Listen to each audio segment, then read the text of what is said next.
Hello, hello, hello. And for those wondering why, why is the captain on at 6 o'clock on the East Coast time and not on at 9? Because it's New Year's and I can. And I still got packing to do. And you know what? Because I wanted to make sure I have a lot of time with the Raider Fester, we're coming on early. So, as spoken, there is the man, the myth, the light bulb himself, dude, Raider Fester. How you doing, brother? That light bulb is looking Happy great. Happy New Year, Jack. Happy New Year to everybody. And Happy New Year. let's get started. Yeah, yeah. And thank you there, Hot Neil, for the $1.99. And Absolutely. yeah, I mean, what one more week of me going to the games, and Cool Kev has already put it upon me that I can't, slack off and not do a Raider wheel of prizes. You know, I will eventually, but I will say this, and I said it a lot last year. I need to do my taxes. I never got my taxes done from last year, so I got to do this past year's taxes and the taxes from before that. So this year, when I come back from Vegas, will be a lot of paperwork. So I'll be doing that, and then I'll do a prize wheel. So how are you doing, brother? How is your dropping of the ball last night? Notice what I said: dropping of the ball. Well, when the ball dropped, I was asleep. That's what she said. I turned in a couple of hours early. So when the ball Jack when the ball dropped, I wasn't even aware of it. I was asked by Hollywood called me like around 9 Eastern. He asked me what I was doing. I said, "Well, hey, I'm eating some wings, and then we're gonna eat some leftover calzone a little bit closer to midnight." It's like, dude, I'm going to bed. Yeah. So he knocked out like around 9 o'clock or so. I did hear from IE Raider and Raquel like right after uh New Year, so they called me, wish me a happy New Year, and so that was nice. So I actually had calls from Hollywood and IE and Raquel. So I actually had some calls on New Year, so that was rather nice. My brother-in-law and his wife live out in Denver, and they said they were going to just tune into a live event from the East Coast, 10 o'clock their time. So they kicked off New Year's a little early. Right, right, right. So Hmm. I Well, mean, here we are, Jack. We're on New Year's Day, New Year's. and the rats are already starting to jump off the ship. Ooh, like who? Okay, it was announced that Sean Banks, the tight ends coach, has now left to seek a coaching position with University of South Florida. So the first of the assistant coaches has now gone, and the season's not even over yet. And a young man who I thought was going to get some burn this weekend, Cam Miller. I thought maybe that they would activate him and put him in. And I guess you probably heard that he's Yes, now a Miami Dolphin. yeah, and that kind of pisses me off more than anything else I've heard going into this game. That just made me freaking. Other than Alabama not keeping it close because I had Alabama in. I took the plus 7.5. I said, yeah, that should be good. They are just getting whooped, and I didn't see that. Yeah. But yeah, Cam Miller, I thought would be. I mean, with Pickett, and I thought this was like I put in my promo. Game 2 preseason of 2026, and with Cam Miller even possibly getting some time, but it now he said I don't know what his contract status is. I mean, other than he's spending the end of his first year on the Dolphins squad, but if he's eligible, if they cut him or whatever, you know, I don't know what because I like the kid. I wanted to see what he could do. most likely would have to wait until final cuts at the end of August because he's now on their roster, which means when they start adding people and making drafts, he's on their roster. Now Uh-huh. they move him back onto practice squad. Now there's a possibility that if they move him onto the practice squad after this game is over, then the Raiders could claim him at that point. Well, but don't you, when you claim somebody from the practice squad to the active duty, you have to have them on for what, 4 games, I or at think least that's 3 true. games?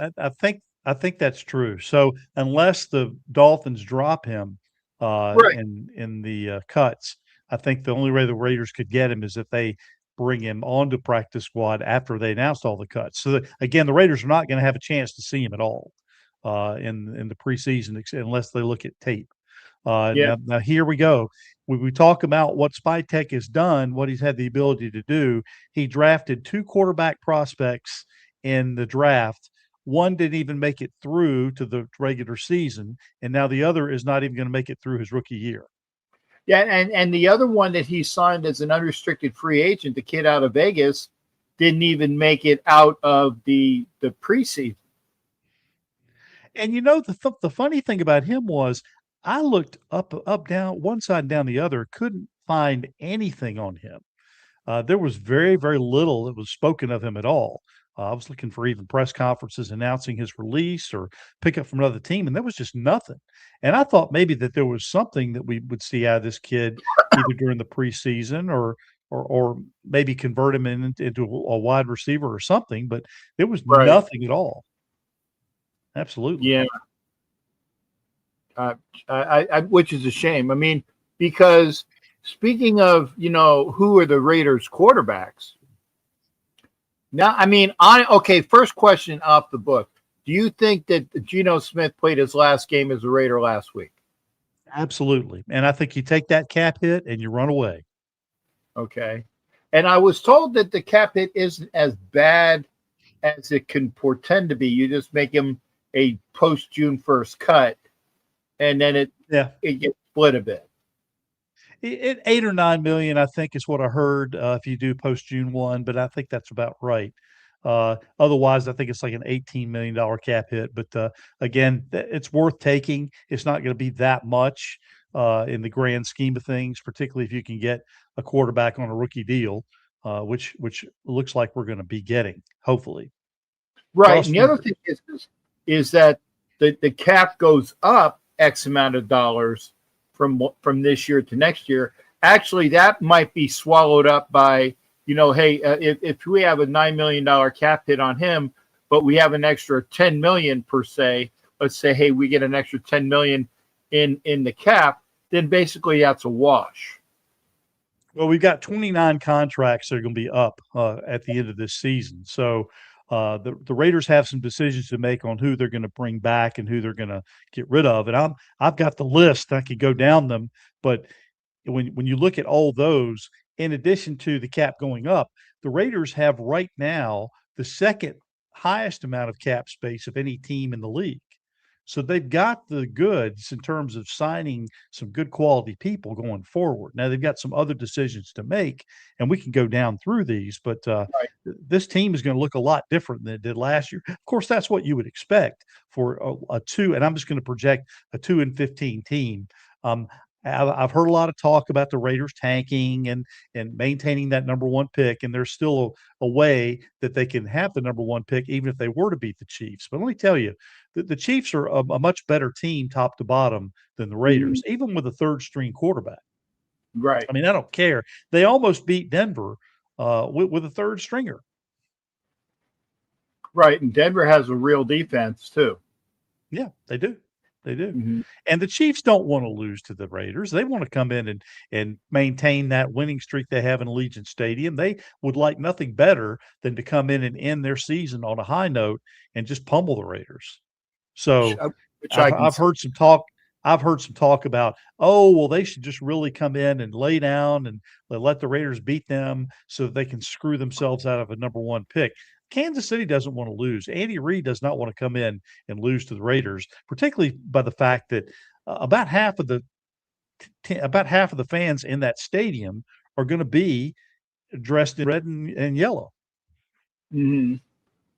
Which are really sick colors, and that's not Yeah. like the color like a kid saying, "Oh man, that's sick." No, I'm talking about old school sick. That where it looks like, ugh, that's sick. Just It's like somebody stomping on a ketchup packet and having it squirt all over the place. Exactly. So let me go down the contracts here with you. Let me go down the contracts with you. And we'll take a look at it. Now, I'll include a few that contracts are not actually up. So, but I want to address a few of them that I think the fans are certainly taking a look at. First of all, let me address first and foremost Max Crosby, unless he demands a trade, which it is not looking like he is. He and Pete Carroll say that they're on the same page. I understand Max is very upset and very frustrated, but I think if Max knows that they're in the right on the heels of or on the doorstep of getting a number one overall quarterback, which is something this team has not had in years and years and years, then he's willing to ride with that. So I think Max is safe unless he demands a trade, and part of that's going to depend upon who the new leadership is going to be. And I really strongly believe that Pete Carroll is done. He can say what he wants in terms of, oh yeah, I fully expect to be back, and we're going to turn this thing around. He is done. I hope that Mark Davis makes that announcement as soon as it's over, so that we can start turning that page and putting all the players' minds at ease and saying, look, we are turning the page and we're moving forward because this organization needs to move forward. I actually think they're going to trot Pete Carroll out on Monday. Just like they trotted AP out last year on Monday. Mm-hmm. They trotted AP out. He had a full press conference, and then they fired him. I think that they're going to trot Pete out there on Monday. He's going to go through the whole spiel, and then maybe like about half. If he doesn't announce it at the end of the press conference, I think like maybe a half an hour later, or like right after the press conference, somebody's going to come out that's in the PR department and says, "Guys, don't go anywhere. We have a major announcement coming," and that's what I can see happen. I'll go you one better, Jack. I think that the Raiders are going to go ahead and take control of the last game of the season, and I think they're going to make the announcement Sunday night after the game's over. Yeah, well, if that's what Ed Winslow says, Pete gets fired Sunday night. Yeah. I don't know. Yeah. I don't know. I mean, Jack Del Rio got fired on the field. He announced his own firing. He announced his own firing, but I don't think that's he did. Okay, that again. He announced it. I don't remember that. At coming out off the field at the end of the game, he's going into the first presser. He said, well, "I'm done," and then they announced formally that he was fired. So he told everybody he was done before he was even out of the building. Yes, yeah, I didn't remember that. Okay, but anyway, So go back to. I don't want to take your time. Okay, so Max is staying, and again, there's going to be lots of trade value for him and trade reports. So he's going to be the main thing there. Geno Smith is gone. You go ahead and take the cap hit. You can try to trade him, but I don't think there's going to be any trade value for him at all, particularly after the season he's had. So you go ahead and take the cap hit on that. Now, Colton Miller, he's still under contract. And he's not going anywhere, at least through next year. So he just stays injured all the time. And I think you have to go ahead and make plans to replace him. Again, he's going to stay on the roster. He will be there through the off season, but I think it would be prudent to go ahead and just totally retool that offensive line. So even though he's on contract, I think it was a good idea to shut him down so he didn't get re-injured again. But I think he'll be coming into his 9th season, and you're looking at a guy who's often injured, and I just don't think that it's worth putting too many eggs into that basket, because I think he's really going to suffer, and the offensive line is going to suffer as a result. Ashton Jeanty obviously is back, and we need to put an offensive line together for him so that he can truly do what he needs to do as far as running and also catching as well. Tyree Wilson, I think you got to trade him at this point, Jack. You might get a second, probably only a third, but at this point, I would settle for a third round pick because we've done all we can do. We put him in different positions. He just hasn't panned out, and this is just another classic example of a Raiders first round pick that just didn't cut it. So I think you Take a 4 at this point. I take it. Somebody offers me a 4th round pick. I said sold. Yeah, exactly. I mean, yeah, at this point, you take what you can get for him because you're not going to get much. You want to get something for him, but again, he has proven again that he's not going to pan out, and I hate that for him. And he'll probably end up going somewhere and being good as a rotational player, rotational piece. If he gets in with a good defense, I can see him thriving. But with the Raiders, it's just not going to happen. We're not going to see it. So we need to go ahead and take what we can get. Daniel Carlson. I love Daniel Carlson. I absolutely love Daniel Carlson. He has put in the time. He has been what they called him Cash Money Carlson at one time, but it's time to find another kicker. His contract is up, and I think you need to focus your needs on others. Back in the 2021 season, you could count on him to maybe win a game or two down the stretch. But if we're hinging all of our cap space and all of our money on a kicker, we got bigger problems. So there's a couple Now of you said kickers in next year's draft. right. Yeah, but you're saying that now. I thought he had another year on his contract. No, nope, he does not. Okay, so This if is up. he's done, yeah, if he's done, he's Yeah. done. He's done. Yeah. Yeah, exactly. Brock Bowers is back. Adam Butler's as under contract for 2 more years. So you rest him. You want him to be healthy returning. So that's going to be a good piece. Jeremy Chin is going to be back next year for the last year of his 2-year deal. So we have Jeremy Chin back for 1 more year. So we can kick that can down the road at least for 1 more year. AJ Cole obviously is back. He's not going anywhere. Kenny Pickett is done. I don't know what more to say there. I don't even think it's worth bringing him back in camp. You'd have to sign him probably for too much to bring him back in, and some team is going to sign him. Some team is going to be foolish enough to throw a little bit too much money his way, and more power to him if he can get that. I pat him on the back, but his time with the Raiders is done. Well, actually, he's going to get us a comp pick. So we traded a 3rd for him. 3rd, yeah. Okay, so we're going to get at least a 4. Yeah. So he was the rental. He was the rental that cost us. He was a rental. He was a rental. Malcolm Koonce. This is the big question mark. I don't know really what to do. If it were up to me, Jack, and I was against signing him to begin with. I was against signing him last year because we just didn't see it. Again, that was a big concern for me. But again, I could see the Raiders going either way with this. If it were me, if I were making the call, I'd say he's done. But now we'll see. We'll see what they do. I really just don't know what the leadership is going to decide on this, and really depends on who makes the call. So we'll just see what happens. I'm going to say at this point that Malcolm Koonce is done. He's probably going to sign with another team, but that's if it's my call. I could be completely wrong. I mean, now, I'd say bye. Malcolm, been nice, but you go. Alex Kappa.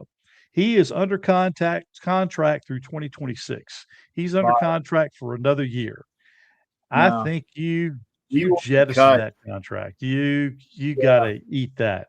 That's probably, and I would argue this with most anybody. I would say that he is one of, if not the worst, free agent signing that we've had over the last 15 years, maybe 20. I was going to say is Walker in that time period? And no, Walker's a little bit before that. Walker's a little bit before that. I was going to say, because you can't forget about Javon Walker and Arsenio Hall. That's what I call him, Arsenio Hall. Yeah. So that's why I only went back 15 years, not 20. So because Javon Walker, you knew I was going to bring him up, man. You knew I was going to bring him up. Well, Javon Walker and the guy I affectionately refer to as DeCrapolo Hall, not D'Angelo Hall, but DeCrapolo Hall. I'd call him Arsenio because he was comedic, and also Chandler Jones. That wasn't too bad either. Yeah, that could have been better, but anyway. So Michael Mayer is back. He's Yeah. still under contract. I hope that they do more with him next year. We're starting to see signs of it here toward the end. JPJ is back. Hopefully, he's going to play for a coach who will play him. So Right. we will see. Jack Besh is back. Hopefully we'll see him on the field on Sunday. He was having some back issues. Isaiah Palomal, again, he's under contract through 2026, but I think at this point you've got to look for other options. I certainly see him coming into camp, but I don't think that he's been as dependable as you would like. He's made some good plays. And he's made some highlights, obviously, but I don't think the tape is there enough to really warrant that. Now, you've got some good guys coming back. You've got Darian Porter coming back, Caleb Rogers, Charles Grant. DJ Glaze is coming back again. He's still under contract, and I think has been probably the most dependable of all the offensive linemen we've had from beginning to end. Trey Tucker's coming back. Dante Thornton is coming back. So those two receivers, again, have a chance to step up. Dylan Parham, he's gone. His contract is up. We've seen him for 4 years, and somebody's going to pay big money for him, a lot bigger money than he deserves. But with all the offensive line woes that we have, we can't afford to throw money at Dylan Parham and at some top level free agent offensive lineman as well. So Dylan Parham is done. Hey, while we go back to Kappa, what's Crappa's cap hit? I'd have to look that up and see. I think it's somewhere between the neighborhood of 8 to 10 mil, but I'm not positive. Ooh. Yeah, that's rough. That's rough. Like I said, they gave him they gave him a king's ransom when they brought him in, which is why I thought you're really planning and hoping too much for this guy to come back and restore the form that he had before. And again, it's like paying these for selling a cow for magic beans. Yeah. It's just not worth it. Yeah. But anyway, moving on, because I think we need to move on from him like a hot potato. Like I said, probably one of the worst free agent signings we've ever had. And you just eat the cap money on that. Him and Gino both, you eat the cap on those and move on, realizing that you're a better team without them than with them. Tonka Hemingway is coming back. I'll look for good things for him. DeCam Richardson, same thing. Pegues is coming back. Zamir White, see you. We brought him in, and he just didn't measure up, and he'll probably end up as a backup somewhere. He might get a good opportunity depending on where he goes. If he gets a team that's got better blocking, he might see something into that. And I see that Cool Kev's saying, "What about Wilkins settling?" Yeah, that settlement is in the works. I'm not sure what the final result of that's going to be, but that'll get resolved during the off season. And I'm not sure what the number on that's going to be, but that'll get resolved during the off season. Tommy Eichenberg is going to be back. Aiden O'Connell's back, and for no other reason, then he's the only one in the building. He'll be the only quarterback in the building until the draft. Yeah, Pickett's going to be gone. Well, Gino will be on the books until June 1, but come training camp, O'Connell's going to be the only one unless we end up drafting another quarterback or overpaying and bringing in another free agent. So O'Connell's going to be it for now. Hey, Brennan Jackson is going to be back for depth at the linebacker position. Cody Lindenberg is going to be back. Dylan Lobby, he's under contract through 2027, so he's got 2 more years to try to prove his worth to the team. And it's kind of weird. They insert him every once in a while. They'll throw the ball to him every once in a while. They'll put him in on a kickoff every once in a while, but he doesn't really do that much. He doesn't have that much of an impact on the team, other than being just an occasional piece. So I'm not sure that that's really worth it as far as a position on the roster. I don't know. We'll see. Yeah, it's kind of a head scratcher. I think that he could be good, but he's not getting enough looks for me to warrant him having a position on the roster when I look at some of the other needs that they have. I think that he can be, and if they Can have be. somebody real as an offensive coordinator, he can be Yeah. utilized effectively. I really think so. Okay. Jonah Lualu. He's under contract through 27. I look forward to having him come back and see if he can become a good rotational piece. Now, Jacob Bobenmoyer, he's back again, but I don't want you to overspend for him. He has got one of those competing contracts where another team could sign him to an offer and the Raiders could match it. But again, if somebody wants to pay a lot for Bobenmoyer, I'd say go ahead and take him. Mhm. He's been okay. I still wish we had the guy before, and his name escapes me now because he's not a Raider anymore. The guy that we had Yeah, doing the long yeah, snapping before, and it's yeah. going to kill me because I should have looked it up beforehand, but I really hated letting him go. But anyway, let's move on ahead. Eric Stokes, he came in on a 1-year deal, and in my estimation, he stepped it up. He really did. Mhm. And my hope is that Mark Davis and Spytech will get together and say, look, we need to extend this guy before he hits free agency. Yep, So, in my opinion, this is where they can take some of that cap money, go ahead and spend it wisely, get him under contract, keep him in the building before free agency hits.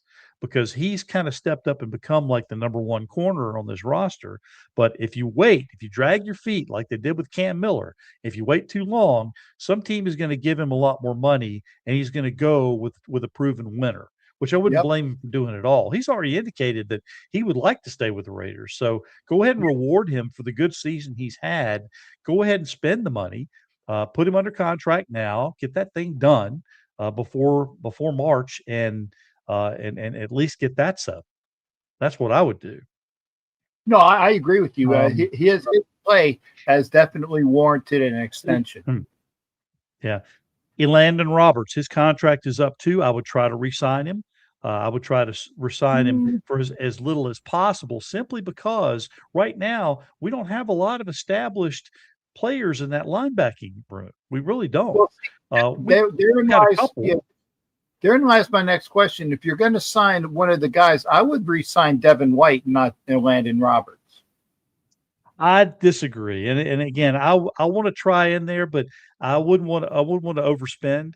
For some reason, I think that there's some team out there that's going to be willing to spend more money, and bring in a guy like Devin White and give him more money than he's worth. I would certainly not mind bringing him back in as long as we don't overspend. So that'd be my caveat there. I think both Elandon Roberts and Devin White, you try to bring back in, but you don't give up the farm for them either way. So yeah, I could Right, see but I was both. going to say I don't even sign one of. I don't even sign one of them. I'd try to sign Devin White and not worry about Landon Roberts. And if you can't sign Devin White, then okay, I'll take a flyer on Landon Roberts. And I'm kind of the other. I'm on the other side of the fence. I think I would prioritize Rob first over Devin White. Again, just from what I've seen on the tape, I could be wrong. It's one of those 51, 50 the other. Jordan Meredith, see ya. Bye bye. They put him in. He I was kind of surprised he made the roster to begin with, but it was almost like right. with a head scratcher when they took our buddy that they made the center over Rodney Hudson, and said, okay, we're going to make you the center now, despite the fact that you've never been a center before, and then he didn't even make the roster this past year. So, it's kind of crazy when you see some of the decisions they've made. Tristan McCollum, there's another one he's done. You probably would never hear me mention his name again, but here's another one: Chigozie Anusium, cornerback. You're I supposed to didn't say even know he was Gesundheit after on that. our roster. That's a guy I've never heard of. Yeah, we brought him in, and he's still going to be under contract through 2026. So he's at least going to be in training camp. You'll at least hear his name maybe a couple of times. Maybe he could latch on to the roster, but it'll be an uphill battle. So again, you might not see or hear his name too much, but when they signed him, they got him through 2026. So at least he's on the roster for now. And again, will be through training camp anyway until we start to get to the cuts.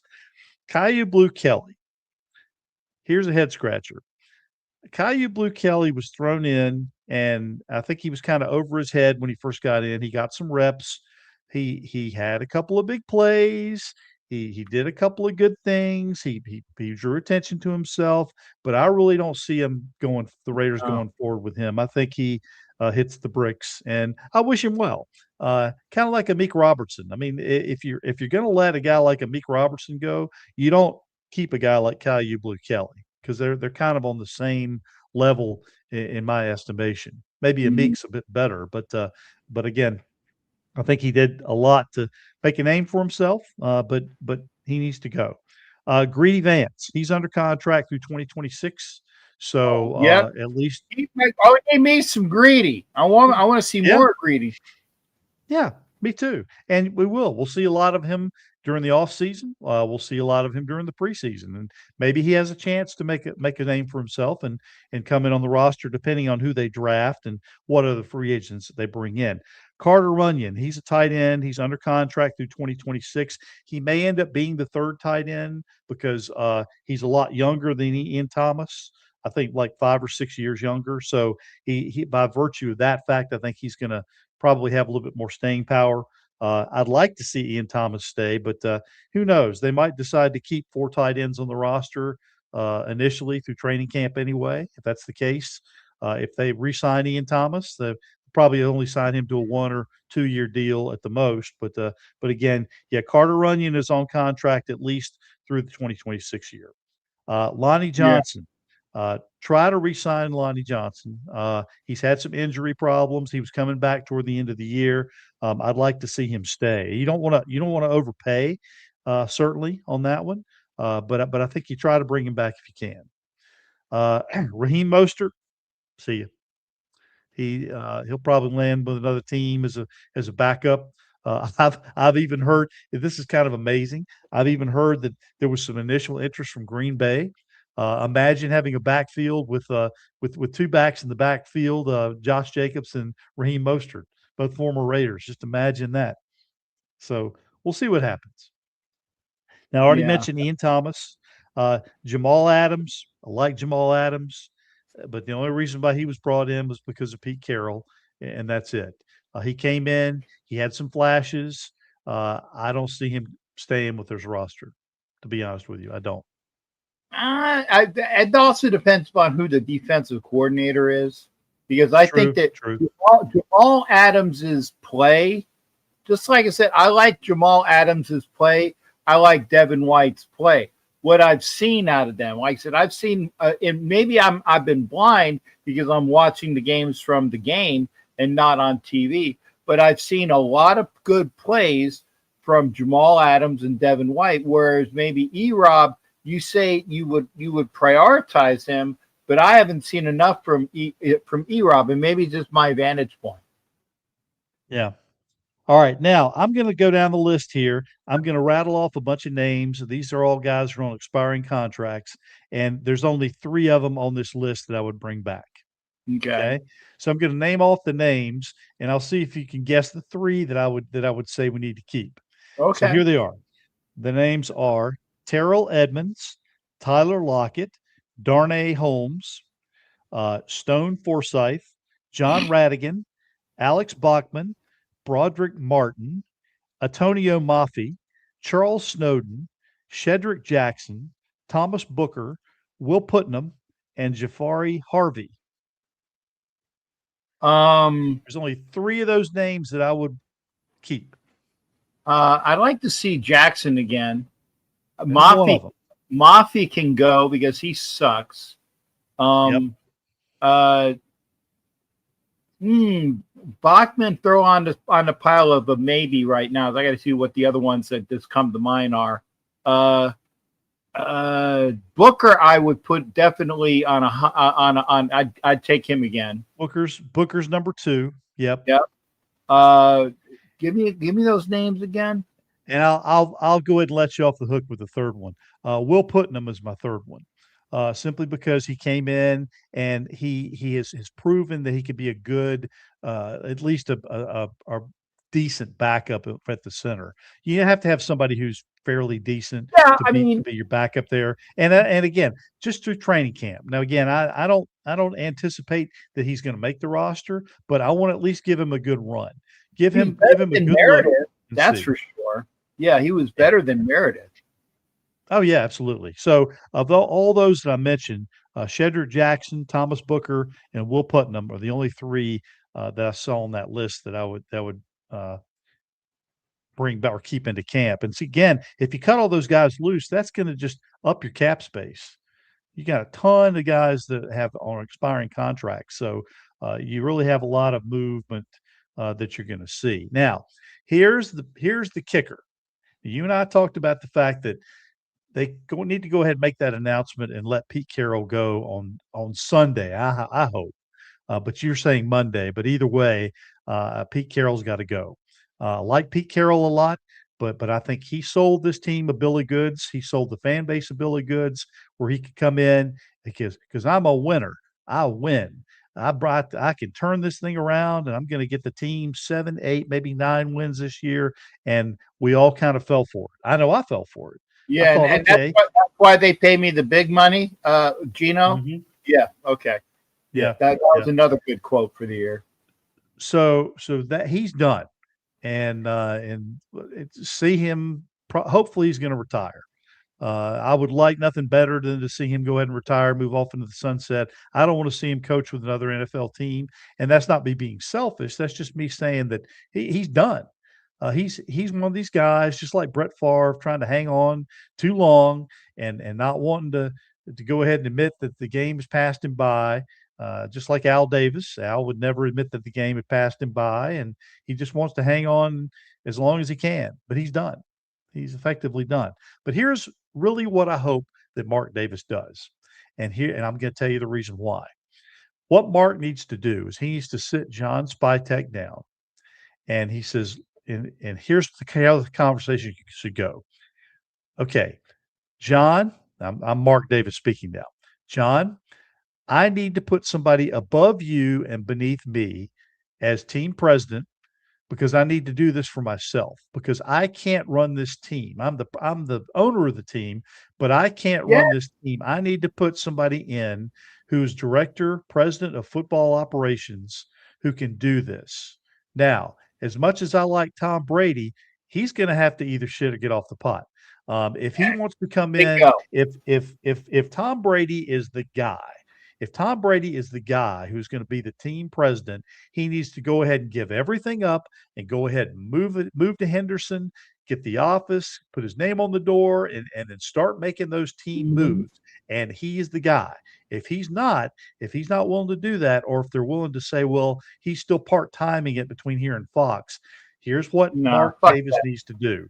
Mark needs to pick Yeah. up the phone. He needs to call Louis Riddick. He should have called him 4 years ago.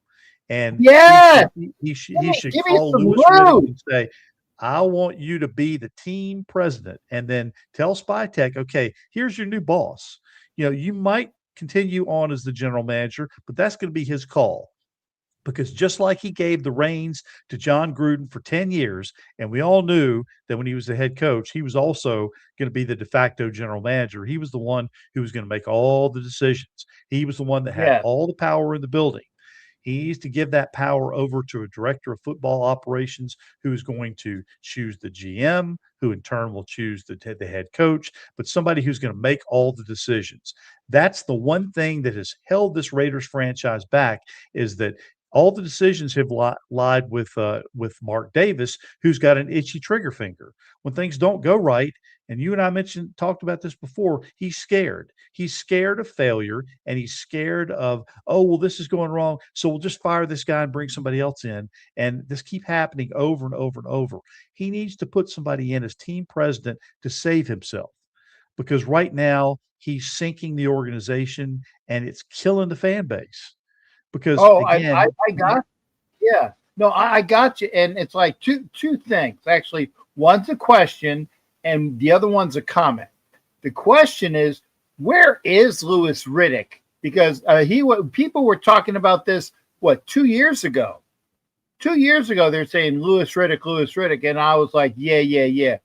Is he still with ESPN or is he with Fox or what? He's contributing with both ESPN and Fox, but he hasn't actually been connected with an NFL team since he left the Eagles in 2013. So it's been a while.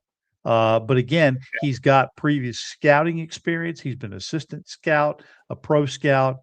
He's helped with football operations, and he's got a connection to the Raiders. That's the one thing. I trust him in terms of football knowledge. And that's what you need with somebody with a team president is somebody who has been in touch with lots of different teams. He's been with ESPN and Fox long enough to where he's been able to survey the landscape and have a working knowledge of all 32 teams, not just one. Mhm. But again, you've got that vital Raiders connection.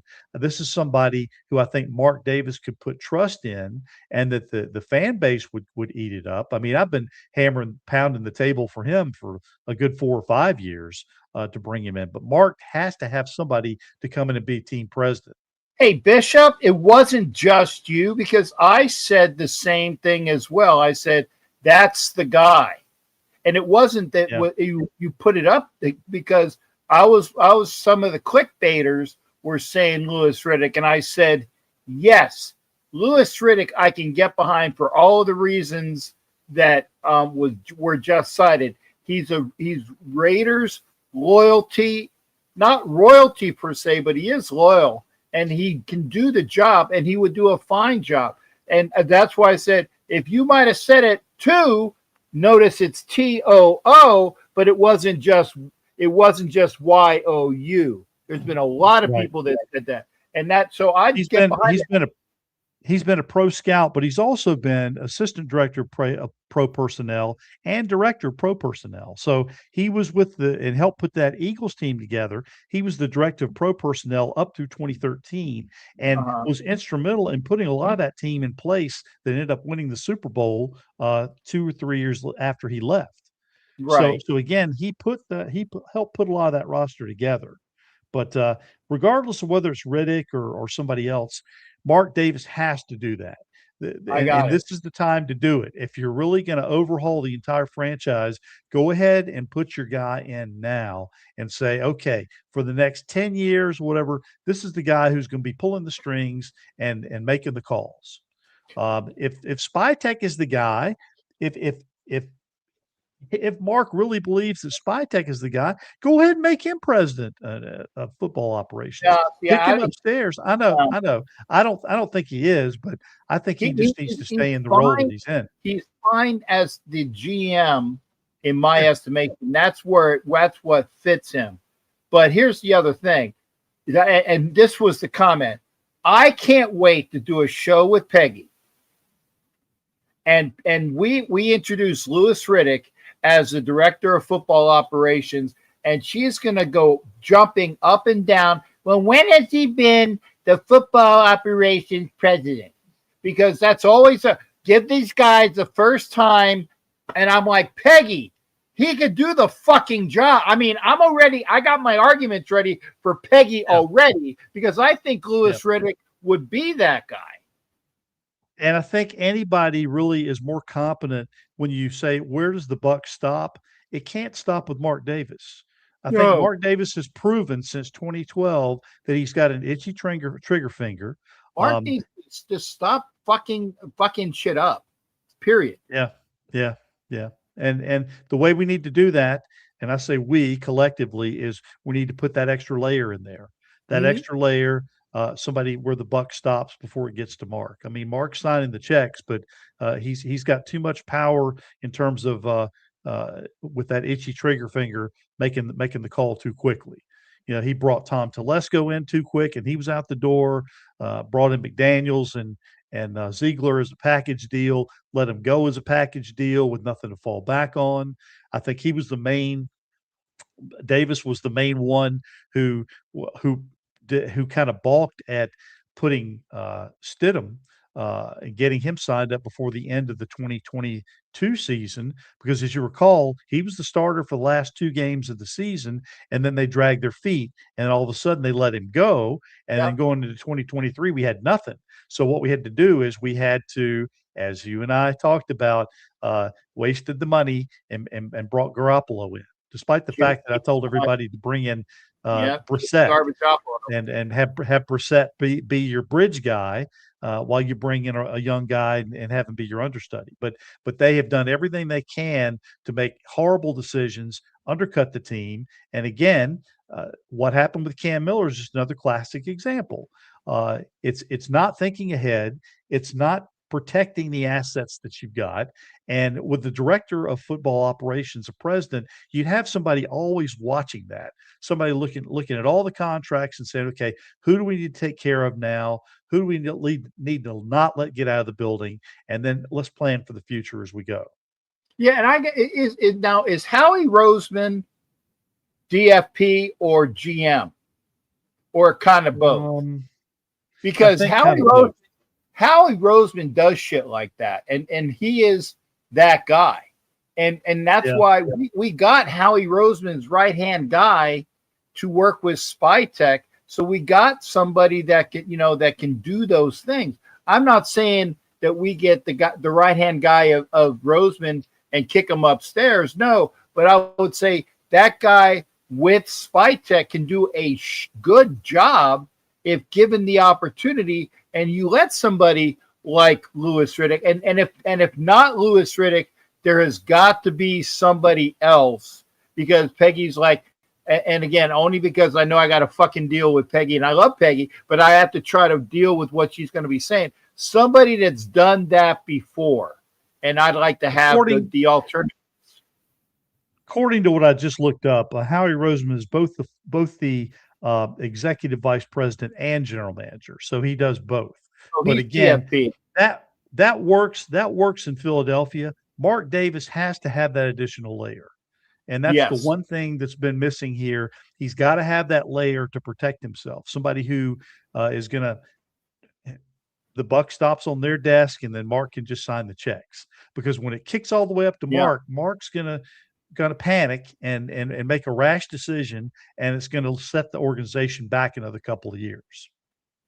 I mean, Mark, man, do what fucking Jerry Jones does, and even though Jerry Jones is more hands-on, there are owners like Blank.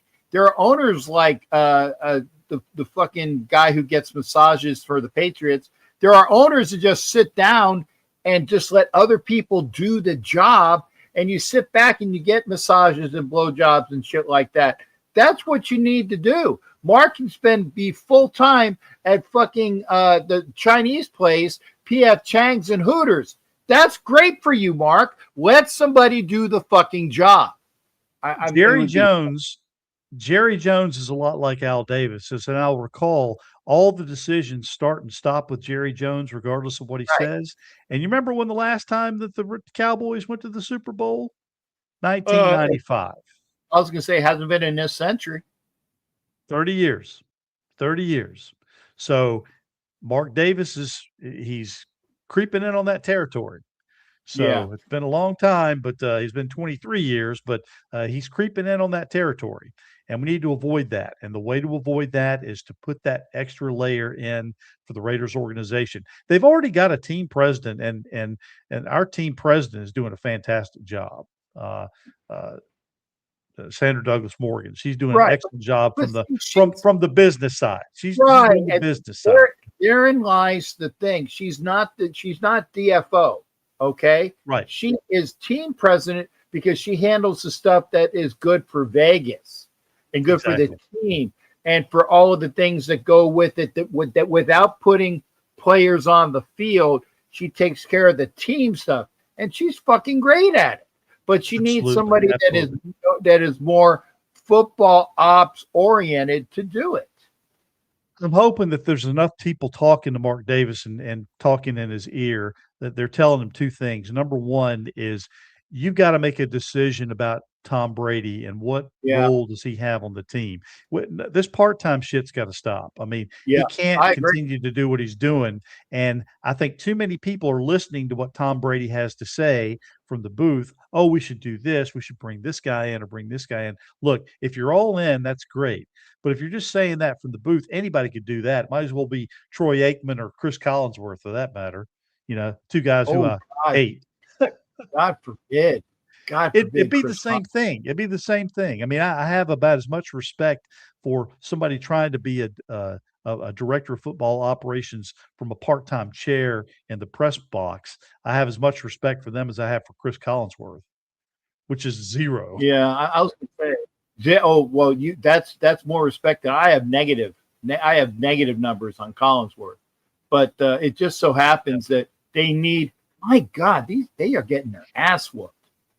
Indiana just scored another fucking touchdown. Oh wow! So I'm going to lose. I thought yeah, 7.5. Alabama, yeah, they can skip big time loss there. I think I only bet like 50 on that. So Mendoza's but I Mendoza's but up in the stock. I did bet 35 on just Indiana to win, so I'm going to win that bet.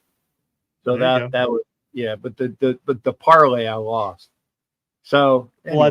Well, I went ahead and did a mock draft this past week, just kind of shits and giggles. And Okay. let me tell you who I came up with here. So let me guess who I don't even know who, I mean we all know who the first. Actually, wait a second. Yeah. We don't know who the first round pick is because both you and I were bouncing about. We need to get, if we're going to get a quarterback, we better put some linemen in front of them. But having said that, Mendoza's the pick. Okay, Mendoza's the first. And again, I took a look at everybody else, and so here's what I've come up with. Okay. So Mendoza at number 1. The Raiders have the first pick in the second round, and I have picked Chase Bisontis. He's an interior offensive lineman for Texas A&M. Francis Malgoa, the monster guard out of Miami, I have him going at 21 in the draft, and I have Jennings Dunker from Iowa going at 26. Now, if you could possibly trade up and get one of those two guys, that's what I would do. So if you got Chase Bisontis penciled in at 33, but I think you can trade on Malgoa. I think Malgoa goes like top 15. Malgoa's in the mock I did, he went at 21, but I agree with you. I think he may go in the top 15. Yeah. He may be tougher to get, but now Jennings Dunker, probably you can get him in the 20s. That's a guy you could probably trade up for and get. So again, that's what I have. The next one I have is one of your boys, Jake Slaughter. Yes, I was going to ask you about that. Do we get Slaughter? Yep. Fuck number 65, number 65 on the board. So my first 3 picks are Mendoza, Chase Bisontis out of Texas A&M, and Jake Slaughter out of Florida. So my first 3 picks are quarterback, offensive lineman, offensive lineman. Okay. Good. Next pick at 101, I've got Harold Perkins. He's a linebacker out of LSU.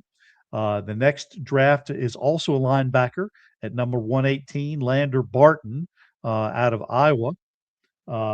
And I think either Iowa or Utah. I wrote down Iowa. I think that's right. Number 136, Deion Burks. He's a wide receiver out of Oklahoma. And I think that there are some receivers that you can get later on in the draft. If he's there at 136, I think you go ahead and take him. Mm-hmm. Then at 175, I have Devin Marshall. He's a cornerback out of NC State who I've got some familiarity with. I've seen him in Atlantic Coast Conference play this year. At number 182, we have picks 182 and 183 back to back. Xavier Morris, a defensive lineman out of Mississippi, who was a teammate of Pegues. Again, I have some comparatives there. And then 183, Christian Gray. He's a cornerback out of Notre Dame. Good. Give me some. And then corners. We need corners. Now, my last pick, and this may be an eyebrow raiser, because right now the Raiders have 1, 2, 3, 4, 5, 6, 7, 8, have 9 picks. With the 9th pick, they're number 217 on the board. I have them picking Dominic Zavada. He's a kicker out of Michigan. He's got a cannon of a leg. Yeah, I know that. He's going to go with a pro team, but I think you got to draft him. Otherwise, he's going to get picked off the board. There's 2 other names that are on the board that'll probably go before him. But if he's there, I would go ahead and select him at 217 and have him be the de facto kicker going into camp. Mm-hmm. So overall, I've got a quarterback, I've got 2 offensive linemen, 2 linebackers, a wide receiver, 2 corners, a defensive lineman, and a kicker. Okay, who's the lineman? Is that the kid at Miss? That the Pegues? Yes. Xavier Morris, defensive line. Okay. Yep. Okay. I was gonna say because we do need some more defensive linemen and if you can get one that does both, because like I said, I love what we got with Pegues and Hemingway, but their scores are incomplete because the fucktwat coach wouldn't put them in there. And they were allegedly they were injured at the beginning of the year. And I would say allegedly because I spoke with Hemingway's parents week 1 outside of the game in New England. And they kind of said, yeah, we were kind of expecting our boy to play, but apparently, and it was the way they said it, apparently he's injured. I mean, it was just dripping with sarcasm. Apparently, he's injured. And yes, Jimmy Farrell, we do need a kicker because in case you haven't been paying attention, Carlson has gone bye-bye. He was good for a while, but now he's not good for he's iffy. Yeah. You gotta free up a roster spot for a young guy. Yeah. You can't rely on that. And speaking of the game that you're just watching, Ty Simpson has been benched. They pulled him from the playoff game because he's been struggling, and so that's gonna affect his draft stock. Yeah, he's gonna drop, and he's gonna get drafted, but he'll get drafted. Yeah, he's probably going to get overdrafted, but his draft stock is going to drop. I don't know anything. Putting together a trade package to move up to get him. Yeah, I don't know anything about Bain from Miami, dude. I don't know who you're talking about, Bain. The only Bain I know, edge rusher. The only thing I know about Bain was he was the bad guy in one of the movies. Batman movies, yeah. Batman movie. No, he's going to be good. He'll be a top 5 pick. Edge rusher out of Miami. Oh, okay, well, I know about the edge rusher or the tweener out of OSU. Boy, OSU just got rolled. I lost some money on that. I thought, they got this game. Well, I was way lost on that. And again, not being a degenerate gambler, only like little bits. But I'll pick up some money. Fuck that. Yeah. But Bain. There you have it. We've talked about who the Raiders have on their contracts. And again, I hope that we see a lot of Michael Mayer this weekend. Yes. I just hope that they go ahead and just run the crap out of Zamir White. Again, I don't expect a lot from him. I'm not doing that because I like him. I'm doing that because I want to save Ashton Jeanty and hopefully Zamir can put up some numbers that somebody's willing to offer him up and trade. Trade for him so the Raiders can get something in return. But the offensive line, I hope they just keep whoever they line up there behind center healthy. So we don't have a whole bunch of injury settlements to deal with over the offseason. But I don't see a chance that they're going to win against the Chiefs. So that would protect the number 1 overall draft pick. But again, there's still a possibility they could get the number 1 pick even if they win. But I don't see that happening because Kansas City, again, as we mentioned, top to bottom, I think has a much better team, and they want to keep that win streak going. They love coming into Allegiant Stadium and just trashing the Raiders. Okay. I was going to say, Greg Smith, welcome to the show. I don't recognize your name, so where do I know you from? And again, welcome to the show. Who's your team, sir? Because that gives me an idea of why there's vitriol there. Oh, the Raiders suck. Okay, got it. And I can say that now because I said I was waiting for the Raiders to be worse than last year before I used the S word. And this is the Raiders suck this year. But Jimmy Carlson, he's at the end of his contract. Weissman, and he had a hefty he had a hefty bone, or they threw some more money at him a couple years ago, and at that time he was worth the money, but now he's not. Yeah. So, Tep, to finish everything off, I am still a Raiders fan, but this is the worst Raiders team of all time, and I'll explain why. In 2006, Al Davis was still owning the team, and he'd lost his fastball, but you still knew the direction of the team. You knew where the buck stopped. You knew it stopped with him. 1961 was the other bad year. That was the second year that the Raiders were a team, and they only won one game that year. It was the last game of the season. But at that point, they were just trying to hang on. Right. There was a lot of talk as whether they would even survive as a franchise and whether the AFL would even survive as a league. So I wouldn't really call that the worst. They were just still trying to figure it out. They didn't really have a stadium. They didn't have anything. They were hardly had dressing rooms. They were dressing in barracks or whatever. That was just awful. So I wouldn't call that the worst. I think they were still trying to build. But no, I think that the 2025 Raiders, in my estimation, are the worst team that we have ever seen. Okay, well, that I think. Now, other than the Andrew Walter bread and breakfast, that was the 2006 year. But Al Davis was still in charge, and the only reason why I say that 2025 was worse is because right now we're on a ship without a rudder. In 2006, at least we knew who pulled the strings. It was Al Davis, so we knew exactly that he was going to be one to determine the direction of the team. Right now, we have no idea. We don't know. Is it Pete Carroll? Is it John Spytek? Is it Mark Davis? Who's going to stay? Who are they going to keep out of all these one-year contracts? Who are they going to bring in free agency? Who are they going to draft? We just don't know. There's so many things we don't know. Now we knew going in 2006, going into 2007, we knew who Al Davis wanted to draft. There was no doubt about who he wanted to draft number one at quarterback. People tried to talk him off the ledge, but there was no talking him off the ledge. He knew what he wanted, and by God, he was going to get it. We also knew that he was going to bring in a young coach come hell or high water. He was going to take a chance on somebody. He wanted to be Steve Sarkisian. Steve Sarkisian stood him up, and they did a lot of smoke and mirrors to kind of protect the fact that he turned them down at the last minute, and to try to keep from having egg on his face, they went ahead and brought his assistant, Lane Kiffin, and made him the new head coach. Yeah, Sarkisian said, "Hey, I appreciate the offer, Al, but but I got a guy for you. Yeah. I got a dude," and that dude was Kiffin.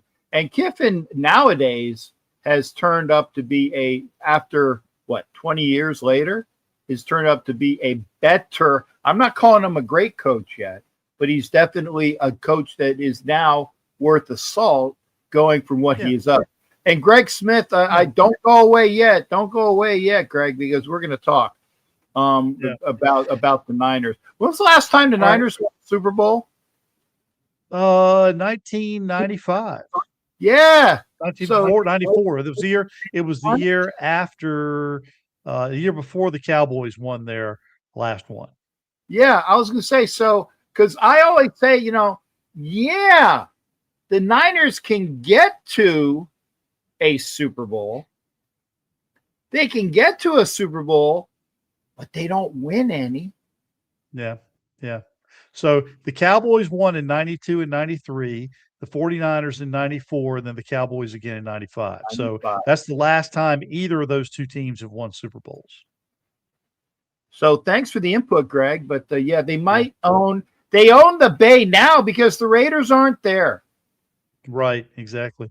All right, Jack, I will look forward to jumping on with you again next week. I want to wish everybody a happy new year, but I'm going to go out and grab me a bite of dinner here, and I'll look forward to talking with you soon. And hopefully we'll have some of this stuff cleared up and resolved, and we can start focusing on free agency and start making our list. Gotcha. And thank you for popping in. That is Raider Fester. There you go. That is the man, Raider Fester, with the light bulb in his mouth. I'm not delusional, right, Greg. I'm old. But I definitely want to talk with you. Don't go nowhere, Greg, and thank you for being here. So again, Raider Fester will be on again. You all take care. I Yeah, look happy forward New to seeing you all. And I'm gonna put together a little YouTube selfie in the next couple of days. So be on the lookout for that. It'll be real brief, but it'll cover some of the things we've already talked about. But yeah, I'm gonna try to put one Good. out tomorrow before the game so that people have a chance to have a little primer before the game starts. There you. By the way, I hate Right. saying you're a teacher. You should know this. It's a primer. Correct. I said it for the benefit of the It's a. audience. Yes. Yeah. Thank you, because you Yeah. know All right. know that it correctly. Yeah. Yes, but people call I it was saying primers. it. I was saying it in terms of priming the pump. But there you go. So in Got, that context, got it it. was good. Yeah.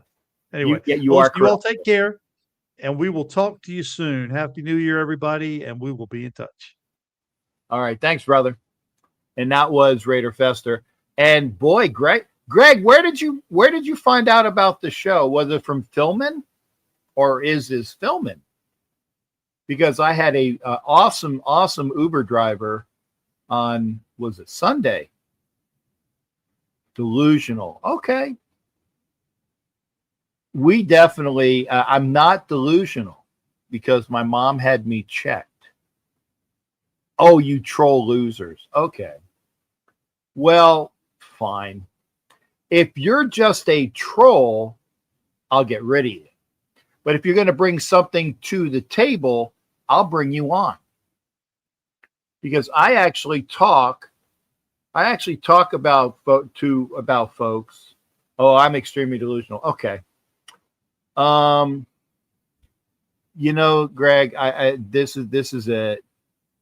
We're going to I'm just gonna say bye-bye. I'm gonna say bye-bye. You're gone. Thanks for playing. See, if you didn't say you were a troll, I would have kept you in here. If you would have just, had made some comments, I had to get, I don't deal with trolls. I deal with people that actually can bring something to the conversation, because, oh, the Niners own the Bay. Yeah, because the Raiders aren't fucking there. And we left. That's true. The Niners have 5. Yeah, but the last time they won was what, 30 years ago. We at least have been to a Super Bowl this millennium. We lost 2. In case you were wondering. Yes, I remember. So it's unfortunate, but say, well, I'm just here to fucking troll. Well, fuck you. If you come back as another form, we'll talk again. But I don't need trolls. I need somebody that's going to bring something to the conversation. And Mendoza mom, a Raiders hat, and welcome her to the Raiders. Yeah. Now Mendoza's little brother is in the game. Yeah. Okay. To be fair, let's see here, because I'm kind of interested. The only thing I got going on right now is where is it? I'll bring it up in it. There we go. Okay. So let's see here. My bets.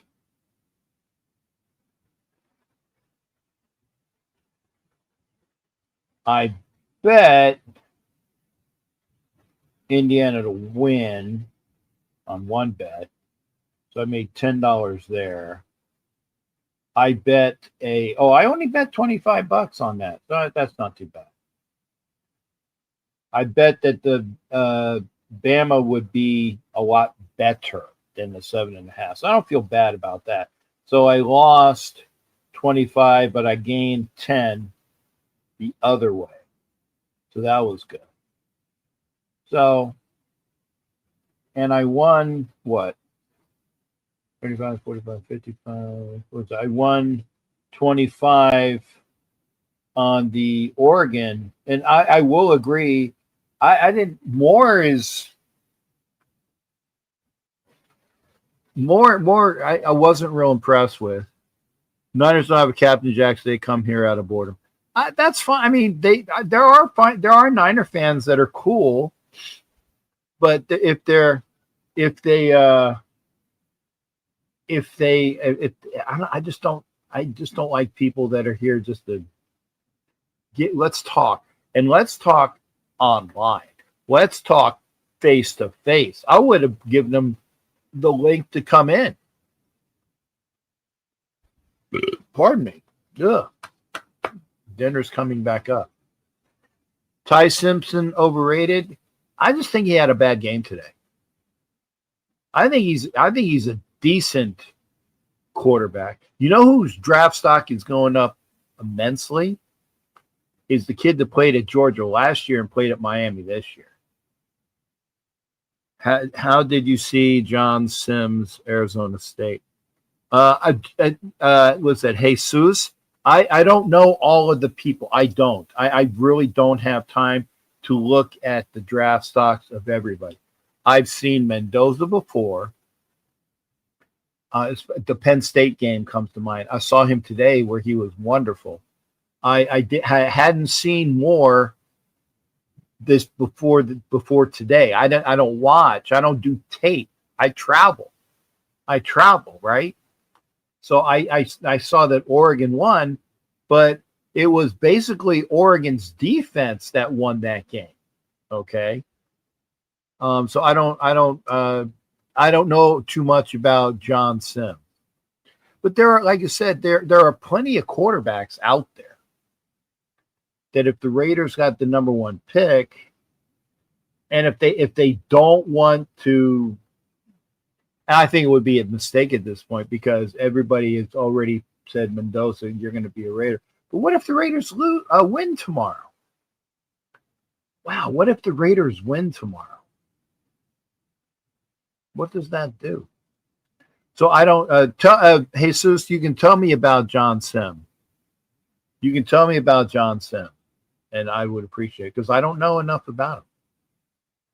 But a total ass whooping. So I'm getting.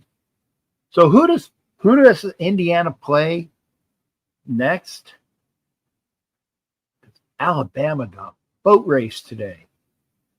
They got boat race today. Now, I also had for tonight. I had Georgia to win, but I also have Ole Miss playing close. I have Ole Miss playing close to Georgia actually it's because it's that SEC thing that they usually will play closer. I thought Alabama being in that, and yes, I would admit this. I am kind of biased, being SEC, being a Gator, and all that stuff. But yeah, if Bishop, if we're getting Mendoza, we gotta do some things. Okay, well, John Sims looks athletic, strong arm, comparison to Jaden Daniels. Okay, but how big is he, Jesus? Athletic, strong arm.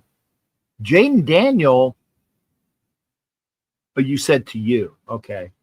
How big is he though? Because Jaden Daniel he's not Bryce Young small, but he's not really big. Okay, 6'4". Thank you for because I'm going to ask. Okay, Jaden Daniel just appears smaller. I think he's put on some mass this year. He looks bigger this year than he did last year, but he also got injured this year. So if he's a Jaden Daniel comparison, what round is this kid? And obviously you're saying you're putting him up here because he's draft eligible. Again, I don't keep up on everything. I don't. I know what my limitations are. I'm here to talk. And with Greg, what's his nose, the guy I banned, I like to talk. And Bishop with it, and you see his collar. He really is a bishop. So he is really, wait, let me do the air quotes here. Bishop is touched by God. He doesn't touch young men. He does not. No.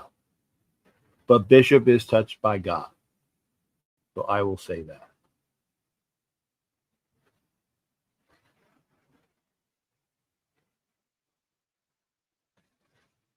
I got to do a message here.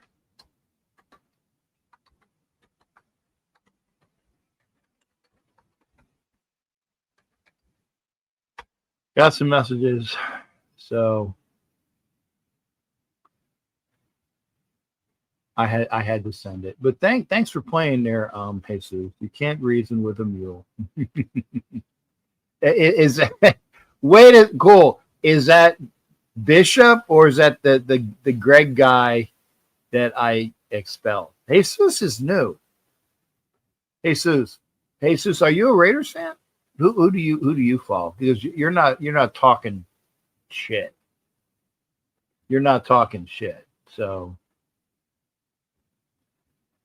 and I had I did let the Niner honk. Let's see here. Oh, I think he took all of it. He had about like 5 or 6.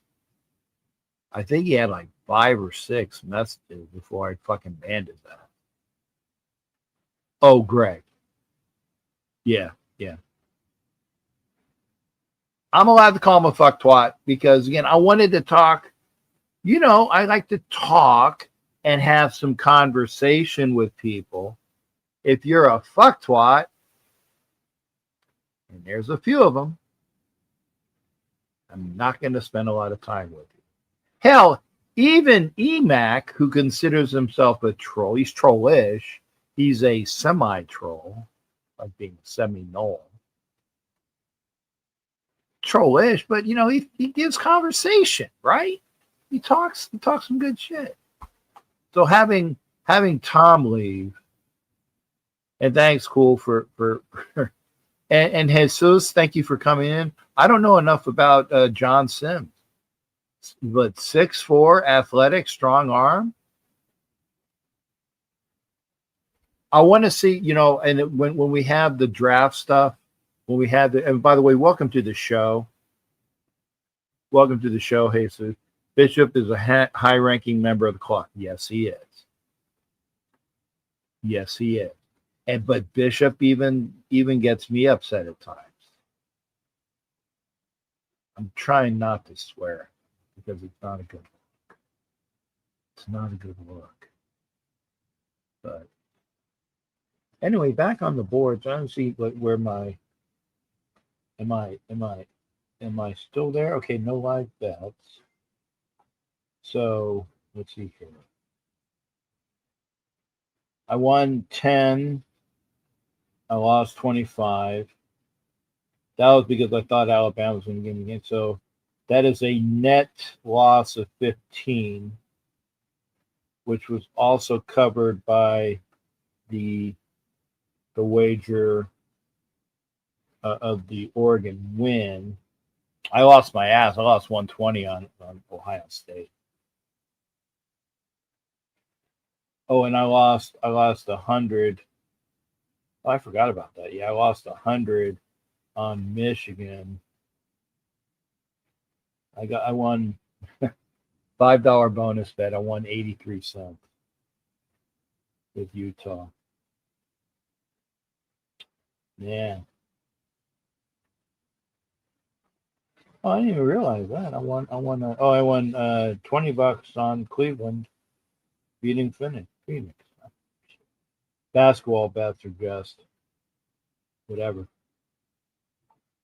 So if I can get this 2-bet parlay, I'm not doing this as a gambling show. I'm just telling you what I do. There are some NFL I got to bet based upon what we were talking about on the show on Tuesday. Hey, Johnsy. How you doing? I'm a bishop and prelate. I think I said that correctly. Over my fellowship. A salty captain is great entertainment. Yeah, sometimes. Sometimes I'm a little overboard. But Jesus, thank you for coming in and talking about the. I don't know anything about the other quarterback, that Arizona State guy. But if he's all that in a biscuit, he's going to go high. Will he? It does. I mean, because the Sun Devils are a decent program.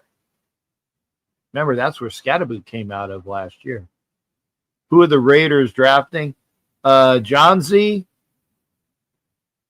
From the way it is right now, but it also and just because he's here, I'm gonna give him what he wants. Fuck you, Jake. He likes that. Saltiest buddy. Thanks for joining there, Jake.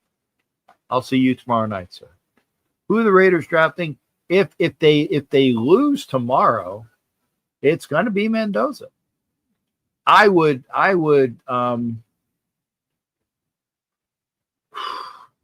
bet the farm on it, but if they lose tomorrow, it's going to be Mendoza. Wouldn't you think? But because he checks all the boxes. A quarterback. He is Hispanic. He went to Cal. There's a Raider population for Hispanic members of Raider Nation. But here's the thing, and I want to hear about that. Can't wait to the draft. Don't we're number one. Okay, and here's where Steampunk says, I heard Mendoza doesn't want to be with the Raiders.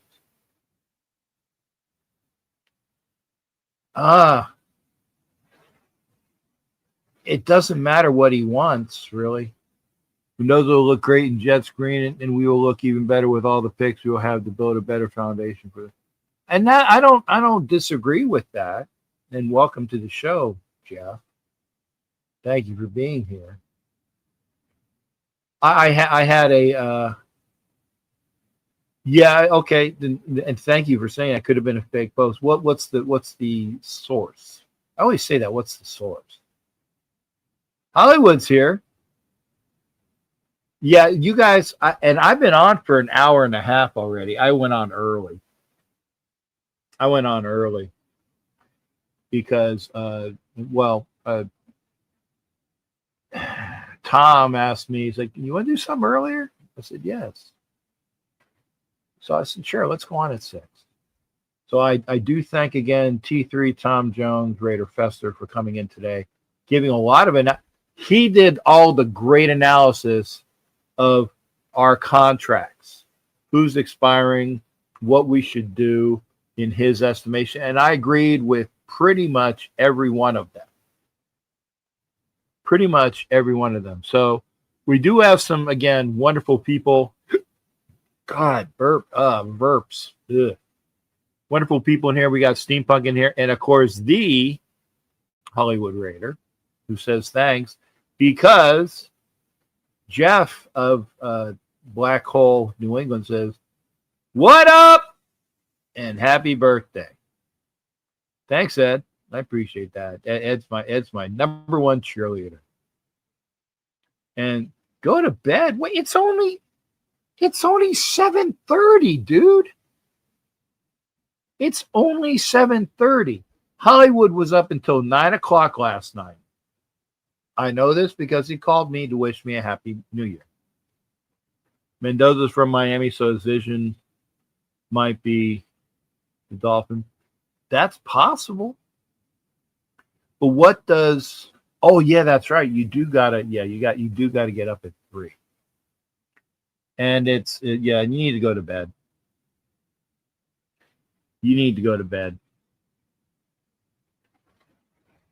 There's Mendoza's mom. That's a nice picture.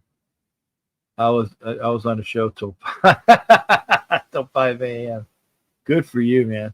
Jeff is like like Jeff and Stuart Schweigert. You know, They'll do hours of shows. Hours of shows. Win or lose, we'll get the. I don't know about that. I don't know about this, Fish. Win or lose, we'll get number 1 overall. And Johnsy, is it John? I'm going to think it's Johnsy. If I'm saying that, yeah, Pat Coogan and the O-line. Okay, look at that motherfucker. That's a big boy. If he's draft eligible, get him. He looks like he can throw some people. Why the fuck aren't they playing Locky Toss? And to answer to your question, is from my Jesus. And Jesus, thank you for coming back, Jesus. And come in. Did I put the link up yet? Mendoza wants the South Beach vibes. Okay. Mendoza didn't say that. Okay. Can we please get some Steampunk? We were talking about that because in the mock, and I love this, Fester in the mock had us taking trading up back into the first round to get an offensive lineman at the end of the first round, trading up to get an O lineman to help Mendoza, who we take with the number 1 pick. But with the second pick, we get Slaughter, the center. And yeah, there is some really good talent. Jeff Byrne that midnight oil. Yeah, you are. How you got? Who you got? I got Georgia. But I got Ole Miss close. I got Ole Miss close, and maybe they'll take a hit because Kiffin isn't there. But as long as they don't fuck up what brought them to the dance, if they play the way that they should play, I think Georgia wins, but Ole Miss keeps it close, and that would win me some money too. So anyway, Hollywood, thanks for being here. Steampunk, I'll be over there at your house tomorrow. Pray tell after, and I'm going to call Hollywood when Hollywood go to bed. Happy New Year. Got to get up at 3:30. So it's a simple. So let's say get to bed by 8:30, 9:30, 10:30, 11:30, 12:30, 13:30. Get 7 hours of sleep. Go to bed. I like these old movies that I'm watching. The black and whites, the babes that were sexy, just sexy in their clothing without being like they're all their tits in their face, right? Sexy women out there. I got to start getting the ribs ready for tomorrow night. Have a good night, Captain. Safe travels. Steampunk, thank you, sir. So we're gonna have ribs tomorrow. I'm not eating anything else. I'm full. I had leftovers from the other night, and I'm not gonna eat anything else. I do like ribs. Johnson, and remember, one of those wins we got week 1 against one of the best teams in the AFC. I played at Cal. He doesn't mind where he goes, but he's actually excited to hear the sport from Max Crosby. Good. More deviled eggs for me. No, I'm gonna eat some deviled eggs. That I'm eating some deviled eggs. I can always eat some deviled. And do you put I want to ask, do you put like olives on them, or do you put like jalapenos on them? I like that. I like deviled eggs, period. But if you got like jalapenos and olives, that just makes them good. Some good Peter Luger barbecue sauce is good. Hey, Kev, I'm just gonna let Steampunk can cook. Usually jalapenos, great. Then yeah, I'm definitely eating some deviled eggs and paprika, right? Because I gotta have paprika.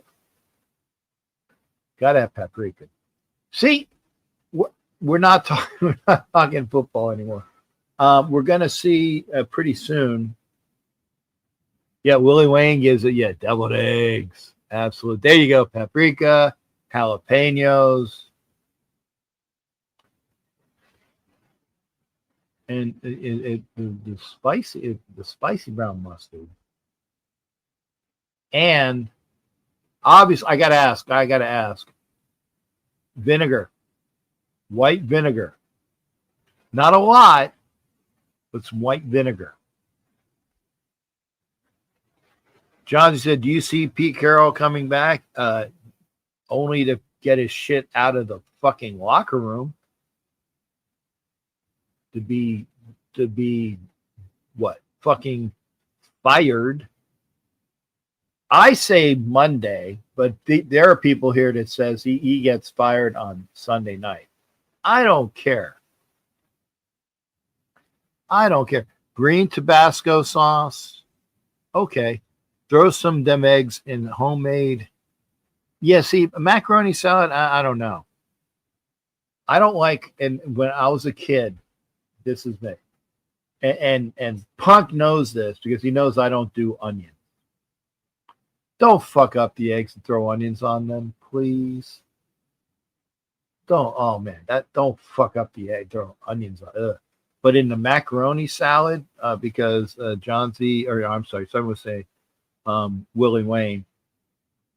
Macaroni salad is usually dry, and then it has what I call the crunchies, which is carrots and celery and onions, and I'm just ugh. I don't like the crunchy, man. Yeah, don't fuck up my eggs, man, by throwing some fucking onions in. John Z, I was gonna say yeah, and John Z, who do you want as our head coach? And welcome to the show. Navman's in here. He threw some. I don't know what the comment is because it's on StreamYard, so it doesn't show the emojis. Kevin, you hear rumors that Troy Aikman might be in for the Dallas front office. Oh, so he's going to take a page out of fucking Tom Brady's going to be a front office guy and a commentator.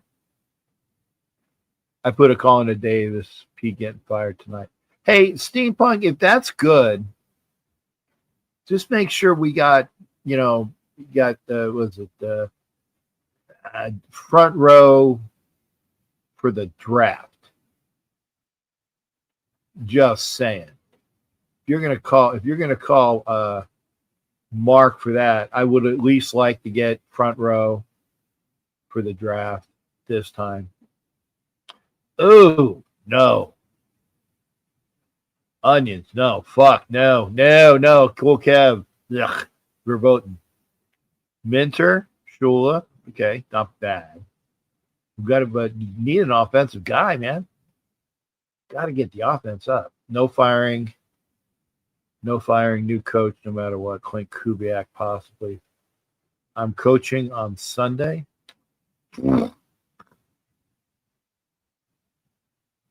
Okay. I know Steampunk can sing.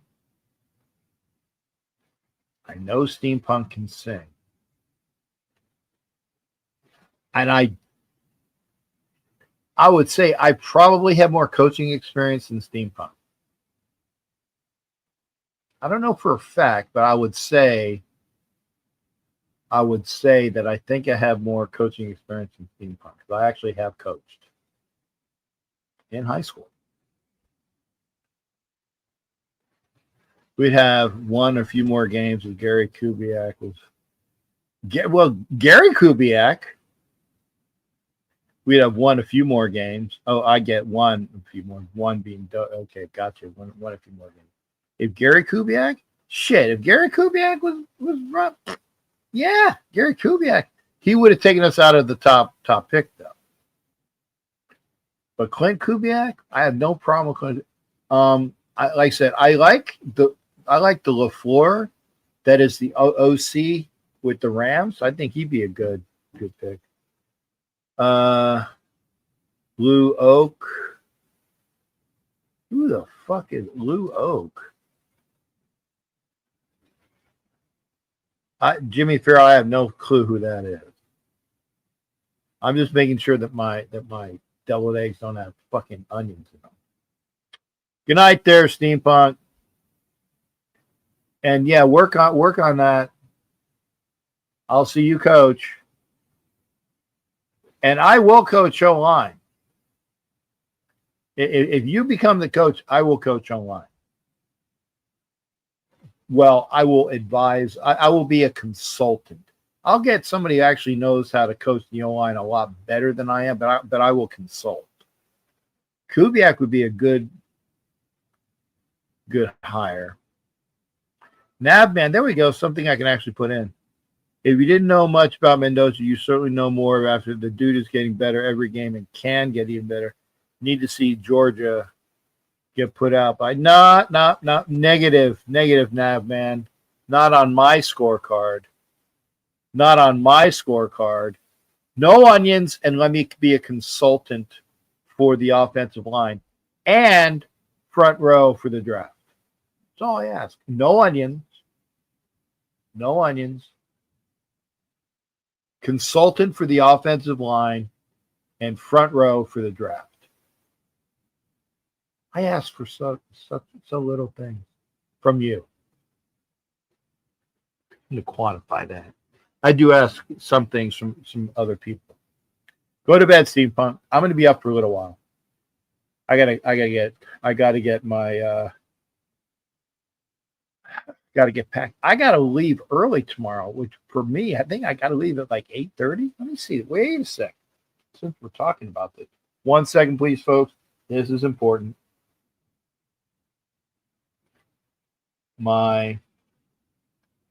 Let's see here. What can I get? Let's do this one. Okay. Oh, nice. Come over to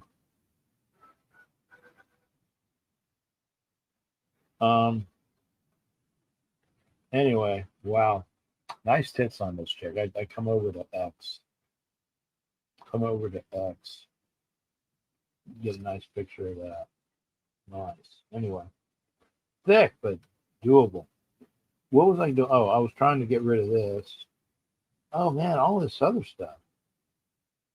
Man, I come over to Twitter just to get it's like, man, I can't show this on camera, right? Look at all these. Oh my God. Lots of fucking great shit. All porn. All porn. All porn. Anyway, I got to get past it. I got to get past this. Anyway, it was like squirrel, show me semi-porn and porn. Apologies. Let me see my flight tomorrow. Southwest. Okay. I am taking off. Okay, 10:15, which means that there you go. I'm taking off at 10:15, and it's only a short flight. I'm going to Birmingham, about an hour and a half. But 10:15 means I got to be there at 8:15, which means I got to get up around 7. But that's early for me, so I know about that. I don't check my flights until the day before. I'll make a friendly wager with the Jack. Georgia will probably win, but I bet it's closer than you think. No, I'm counting on that, Nav. I'm counting on it. I'm counting on Georgia winning, but Ole Miss keeping it tight, because that's what I got. Georgia winning, Ole Miss keeping it tight because that wins me money. No, Bishop. No coaching for you. Got enough shit going on. And I thought Cap booked a flight on the Mile High. Not as of yet. Not as of yet. So they're going over highlights from the last game. Okay. And I know, let's see here. I'm pretty sure Georgia didn't Georgia win this one? Oh, halftime, Ole Miss 21, Georgia 20. I remember that. I know it was a good game. Let's see here. There's Kiffin. 1 second, folks. So I remember it was a good game. Ole Miss 28, Georgia 20. Then Ole Miss 28-26. Ole Miss 35-26. Third quarter. Ole Miss up by 2, 35-33. Georgia 40, Ole Miss 35. That's kind of like what I was anticipating. 2 minutes. Georgia up 43-35. And that final, there you go, 43-35. Georgia wins close. And that's what I got. Did I miss the question? I have that game, Georgia 34. Yeah, see, that's exactly what I that's in my ballpark. Because that covers, I think that's the spread. I think that covers it. Where I think Georgia, let's see here.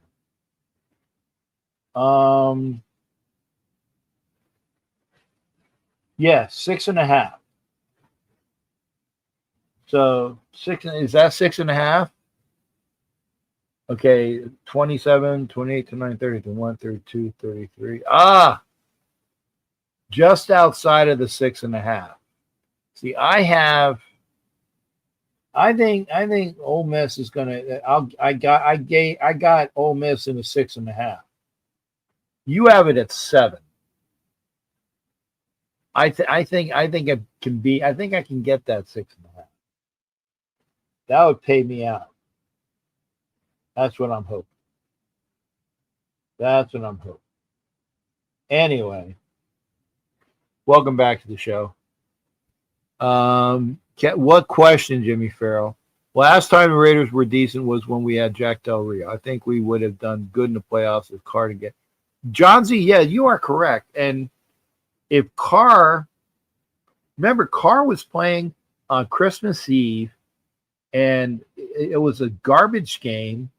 And Donald Penn misses a block, and then Carr's out with a broken ankle. And then the next week we lose with I call him Pat McGroin, but Matt McGroin, whatever. McGloin? Yeah, McGloin. Matt McGloin gets his ass kicked in Denver. And then for the playoff game, then we go into Texas and lose, right? With Connor Cook. I agree. That was the year that we could have done something, which was 2016. Go back to it. Oh, come on, Jimmy. What the fuck, man? What was the question? Cap, would you trade to the Jets to get 3 number ones and get Ty Simpson with the first pick? No, I would no. I would try to get 3 number ones, but I wouldn't get Ty Simpson. I would try to get John Mateer.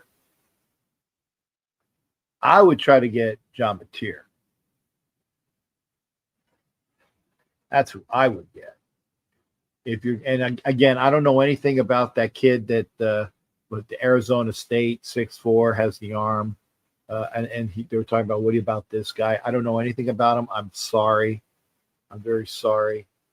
But I can't say that. But yeah, John, of the guys I know, and I think that he's played himself up on rounds, is the kid who played at Georgia and plays for UM, Beck. Beck has played himself up. Thank you. No, I'm not up on Ty Simpson. But if you get 3 ones, fuck yeah, I'd take that. I'd do that. And that's 3 ones this year and a 1 next year. Sure. I'd take Mateer. And there's got to be somebody else. There's got to be somebody else. You know what to get this team better. So if you got the number 1 pick, you got to have a quarterback with one of those picks, right? I like what I see out of Mendoza. I do. I do want to see if Mendoza want to be our quarterback. People are saying maybe he doesn't, maybe he does. I don't know. I want somebody that really wants to be the Raiders quarterback. I think that's what it should be. Carson Beck. What do you think of Dante Moore? I didn't think enough of him today.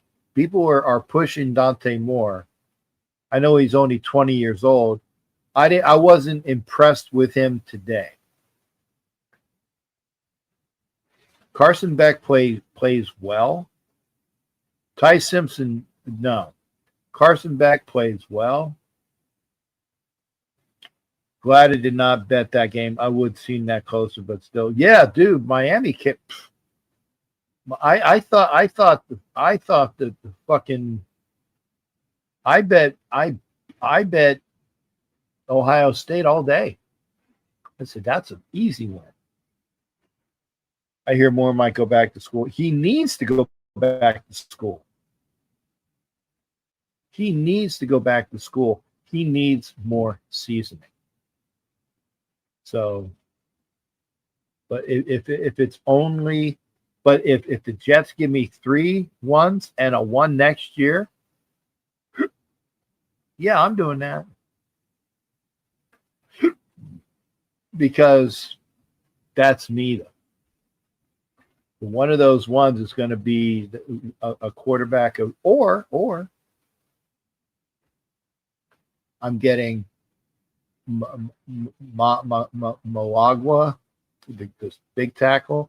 I'm getting another tackle.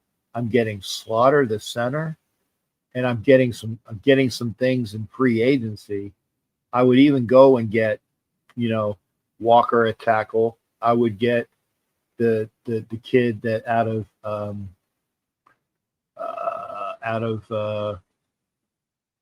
the Ravens, Linderbaum.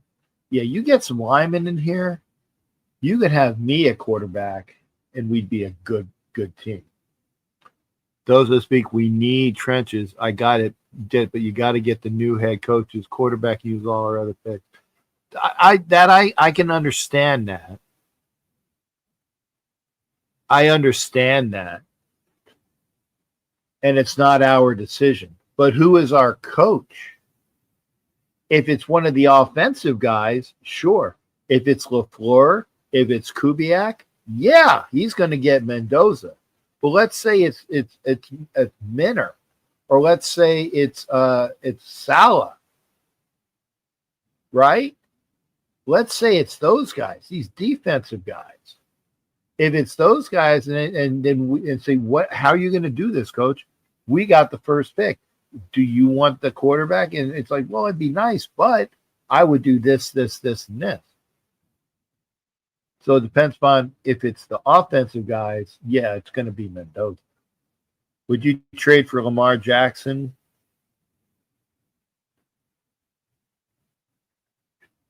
No.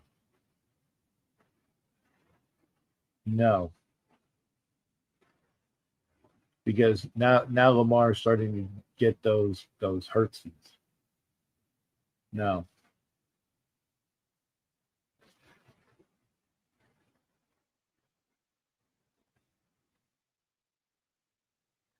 I get Mike Sarah. I get it.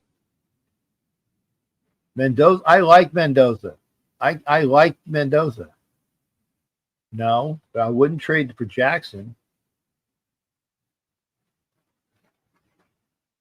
If we get all those picks, fucking Carson Beck wouldn't be bad.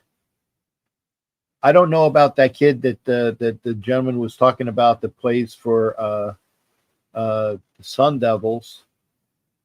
6'4" can throw. But I'm not trading for Lamar Jackson. And Willie Wayne says, "Hey, you want to come in and talk?" God, I've been on for 2 hours already. Jesus. I got some time. Let me copy this.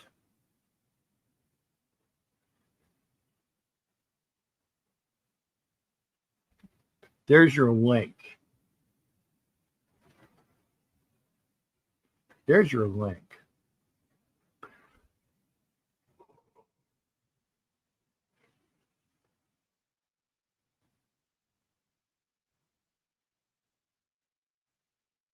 And thank you.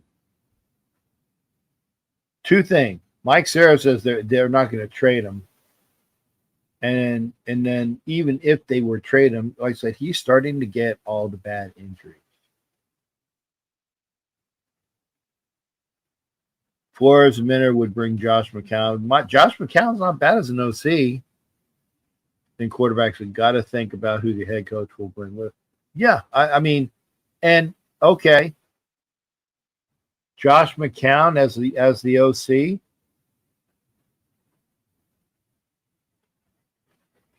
There are worse OCs. I don't. What's Josh McCown doing right now?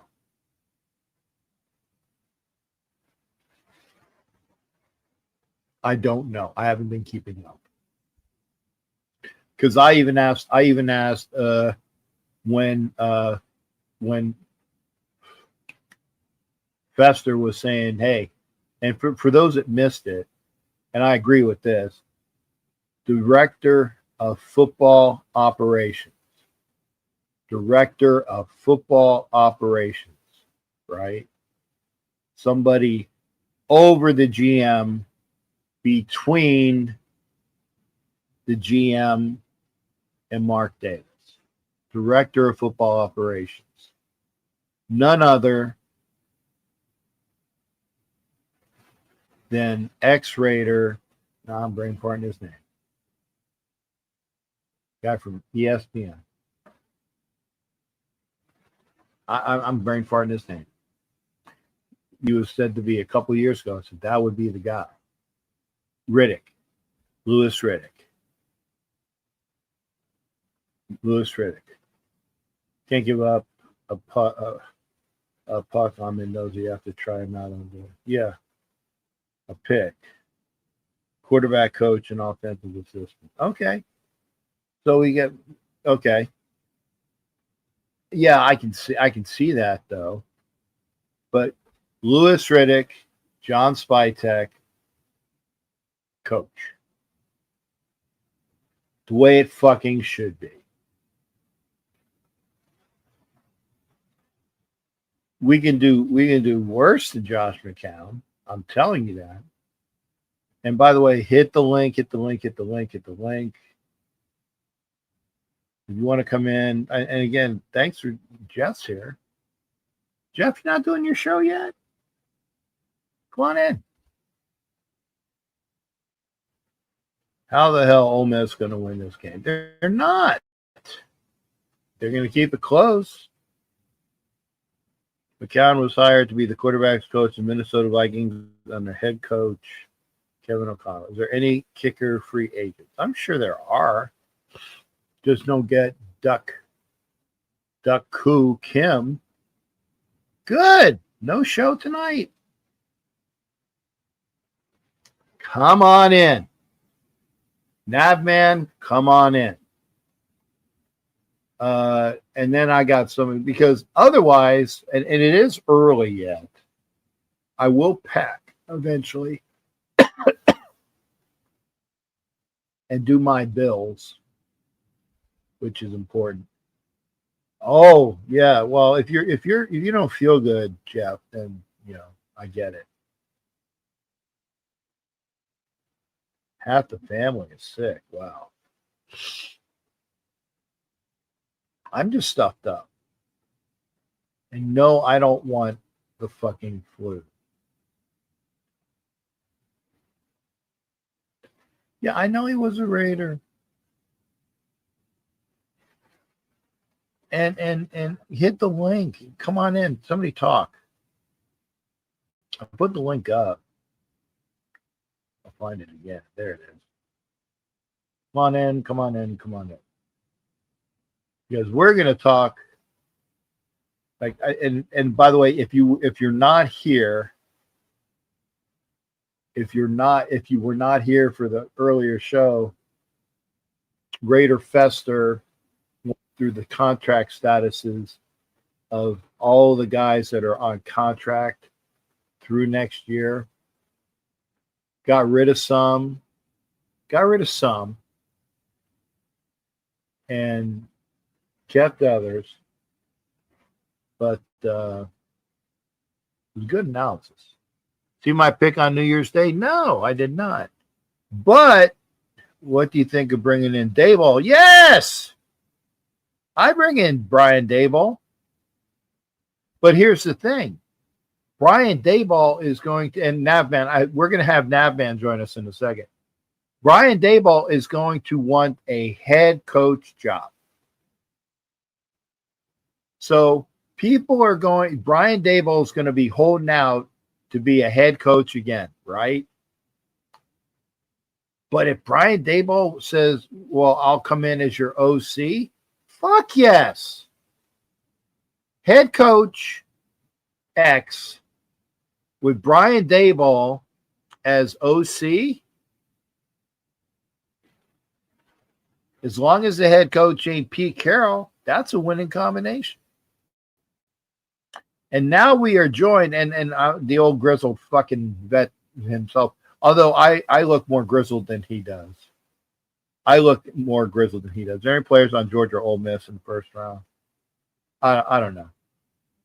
But I'm gonna put my ugly self over the comments so they can see your glorious face.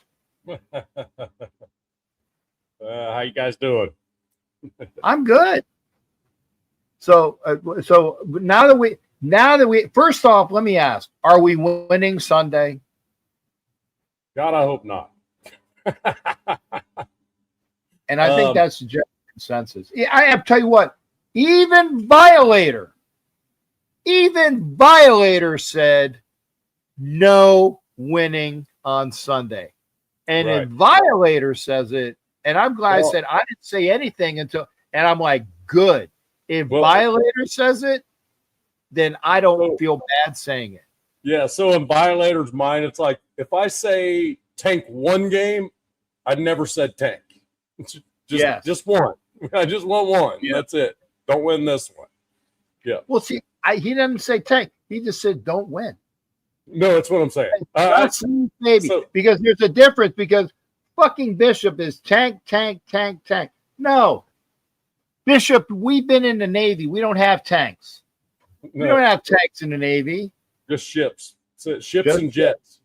Yes. Jets and helicopters. And Bill Romanowski as defensive coordinator? No. No. Bill Romanowski as linebackers coach? Sure. Yeah. Why the fuck would you give Bill Romanowski a DC job when he hasn't been a coach? Yeah, that needs to be where he starts. To be perfectly honest with you, he needs to start as a defensive assistant before he's even a linebacker. You know what I mean? Thank you. I agree with that. He needs to work for somebody so he knows about how to coach. Because just because you played doesn't obviously mean you can coach. Mike Singletary is a great example of that. Mike Singletary, one of the greatest linebackers and defensive players of all time, was a shit head coach. Yeah. Antonio Pierce, who was a decent linebacker, and at best was a defensive coordinator in college who did some shady shit, was our head coach? No. Why the fuck would Bill Roman not? No. Negative. Now, I'll tell you who I would hire today as an offensive assistant. Richie Incognito. Well, and we were just gonna. I just came up on that with James Hahn saying, Nice. Richie, I didn't even see that. and James, for your information, it has been told to me through other sources that when Richie Incognito was asked to be the O-line coach, he said no. And this person, who I will not mention, who addressed it with Richie Incognito, and he was very nice about it, Richie Incognito says no, and then took the conversation down. Right. So if you want Richie Incognito as a line coach, not going to happen as of right now. Right. Well, let's look at it this way. It could be in the context of not with this coaching staff. Right. Not under fucking Pete Carroll, but right. maybe or with any of them. Maybe or with any the of them. yeah. Okay. You know? And the other thing is, you get rid of Pete, you get rid of Tweedle Fucktwat 1D and Tweedle Fucktwat 2 dumb. Okay. Yeah. Yeah. Romanowski in charge. Man. I'll tell you what. Here's my take on the Lamar Jackson thing, and it's not going to shut it down. But here's the thing. I think John Harbaugh's gone long before Lamar Jackson's gone. Okay, so let's because that's the rift right there. Those two right there just don't jive. Anymore, right? So I don't think Lamar goes anywhere at all. But if he does, if we're talking about rebuilding, you don't rebuild with someone that injury prone. I wouldn't call it injury prone because I think he's missed 5 games in 3 years. I mean, yeah, but it's starting to get there in the bad injury. Bad injury. I'm with you. I'm with you 100%. I'm with you there. I just think that he's already found his ceiling. You know what I mean? And I don't think it's going to go up any further. You know, the thing about it is, man, if we got a hope upon hope that this year, and we lose to the Chiefs, right? And or somebody else loses or whatever. I can't even remember. I think we can actually we got to have the Jets and the Giants lose. Yes. And then we can beat the Chiefs. Right. But if the Jets and the Giants lose, then we can beat the Chiefs. Right. But the thing is, if we have a dude like Mendoza that's getting better every time you see him, and he's the professionalism throughout the freaking, I mean, I thought Drake May was a freaking heady freaking quarterback coming out of college. This dude is a whole nother level. Not only that, he was given the MVP of the Rose Bowl after just shellacking Alabama, handed that shit to his O-line. He said, no, they're the MVP. You know what I mean? I was just like, wow, that's a leader. You know what I mean? And I just don't think you can just walk away from that, man. Yeah, even if we've got the resources to go get what we need to get. You know what I mean? To protect. So everybody talks trenches and all the stuff. I know I typed that stuff in earlier, but man, we've got other draft picks to get O-line. You know what I mean? And you think about it with our O-line, when we don't necessarily have the best track record in the trenches drafting in the first round either. Well, wait, Bob, I'm sorry because I don't like to interrupt you on this, but it's like we have, and this, remember, the draft is after free agency. We have the capabilities of getting Lindenbaum, who sounds like a Jewish druggist from New York City. I'm sorry. Right. Definitely not. Doesn't look like one, though. but yeah. A Jewish druggist from New York City who is an all-pro and only, I think, 27 years old with experience. And then there's a kid, and his name is Rasheed Walker, who is an offensive tackle that is probably one of the best of those guys, right? So if you get those two guys in free agency, and then you get Slaughter in the draft, the best center available, and then and then you trade up, and then Fester was saying trade back up into the first round and get one of these guys that is really good. You know, he was saying that if you can't get Mawagwa or Magua, because I'm kind of, because I always have wanted Fuaga a couple years ago, but the Magua, the kid from, and I'm fucking up his name, I apologize. It's from Maluga. Yeah. Okay. Yeah. But see, there you go. If you get those guys in the draft, plus we got Grant, plus we got Rogers, and those guys could probably play a hell of a lot better if they had a real fucking offensive line coach. Right. I mean, Colton Miller, JPJ. I mean, Glaze is going to continue to freaking grow with a good offensive line coach. You know what I mean? Yeah. I mean, Parham's still there. I mean, he's serviceable. Parham's gone. Parham's on the last year of his contract, and I really think that we can do better. He could be, but again, if you extend him 1 year, just give him that one more year with an offensive. Like I said, when the coaches come in, they may say, no, well, let's keep him. You know what I mean? And let's see if we can develop that. And then we still have these young guys that haven't really done a whole lot of playing. Rogers, Grant. You know what I mean? What's this offensive coordinator and this new head coach going to see, you know, about those dudes? Or, you know, so the thing about it is we may not be drafting as many offensive linemen as you think, because we already know, you know, Colton, he's healthy, can play. He could played 4 weeks ago. He could have played 4 weeks ago, but he got set, probably not by Pete. He got set by ownership and Spytech. They said, nope, this dude's been getting hurt way too much. Let's set him down. Let's get him fully healthy to bring in a season. You know what I mean? And then the thing, hold on. Let me finish it. So I got you. I didn't say anything. Again, we're 100% freaking speculation. You know what I mean? Until we know who the head coach is going to be. Yes. I mean, that's there's no question about that. But the thing about it is, I don't think we need as many pieces on the offensive line as people think. And what we really need is a green dot, even if it's a rookie. And I think that guy's out of Texas Tech. His name's Rodriguez. And we can get him in the 3rd or 4th round. Jacob Rodriguez. He's the best linebacker. He got the award for best linebacker in the I know what you were talking. It's like a green dot. I didn't quite pick that up. Middle linebacker. Yeah, that dude Rodriguez out of freaking Texas Tech won a lot of ball games by himself for Texas Tech. Mm-hmm. And all you guys, I see you showing up in my channel. Hey man, salute to all y'all. Raider Paul. Thank you for being here. Let's see, Gabe.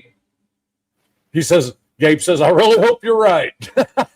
But I'm just saying, when you have a quarterback like that, and then you watch how Arch Manning played in their bowl game that really didn't even amount to shit. Arch Manning, I mean, other than the way he ran with the ball, it was not very impressive.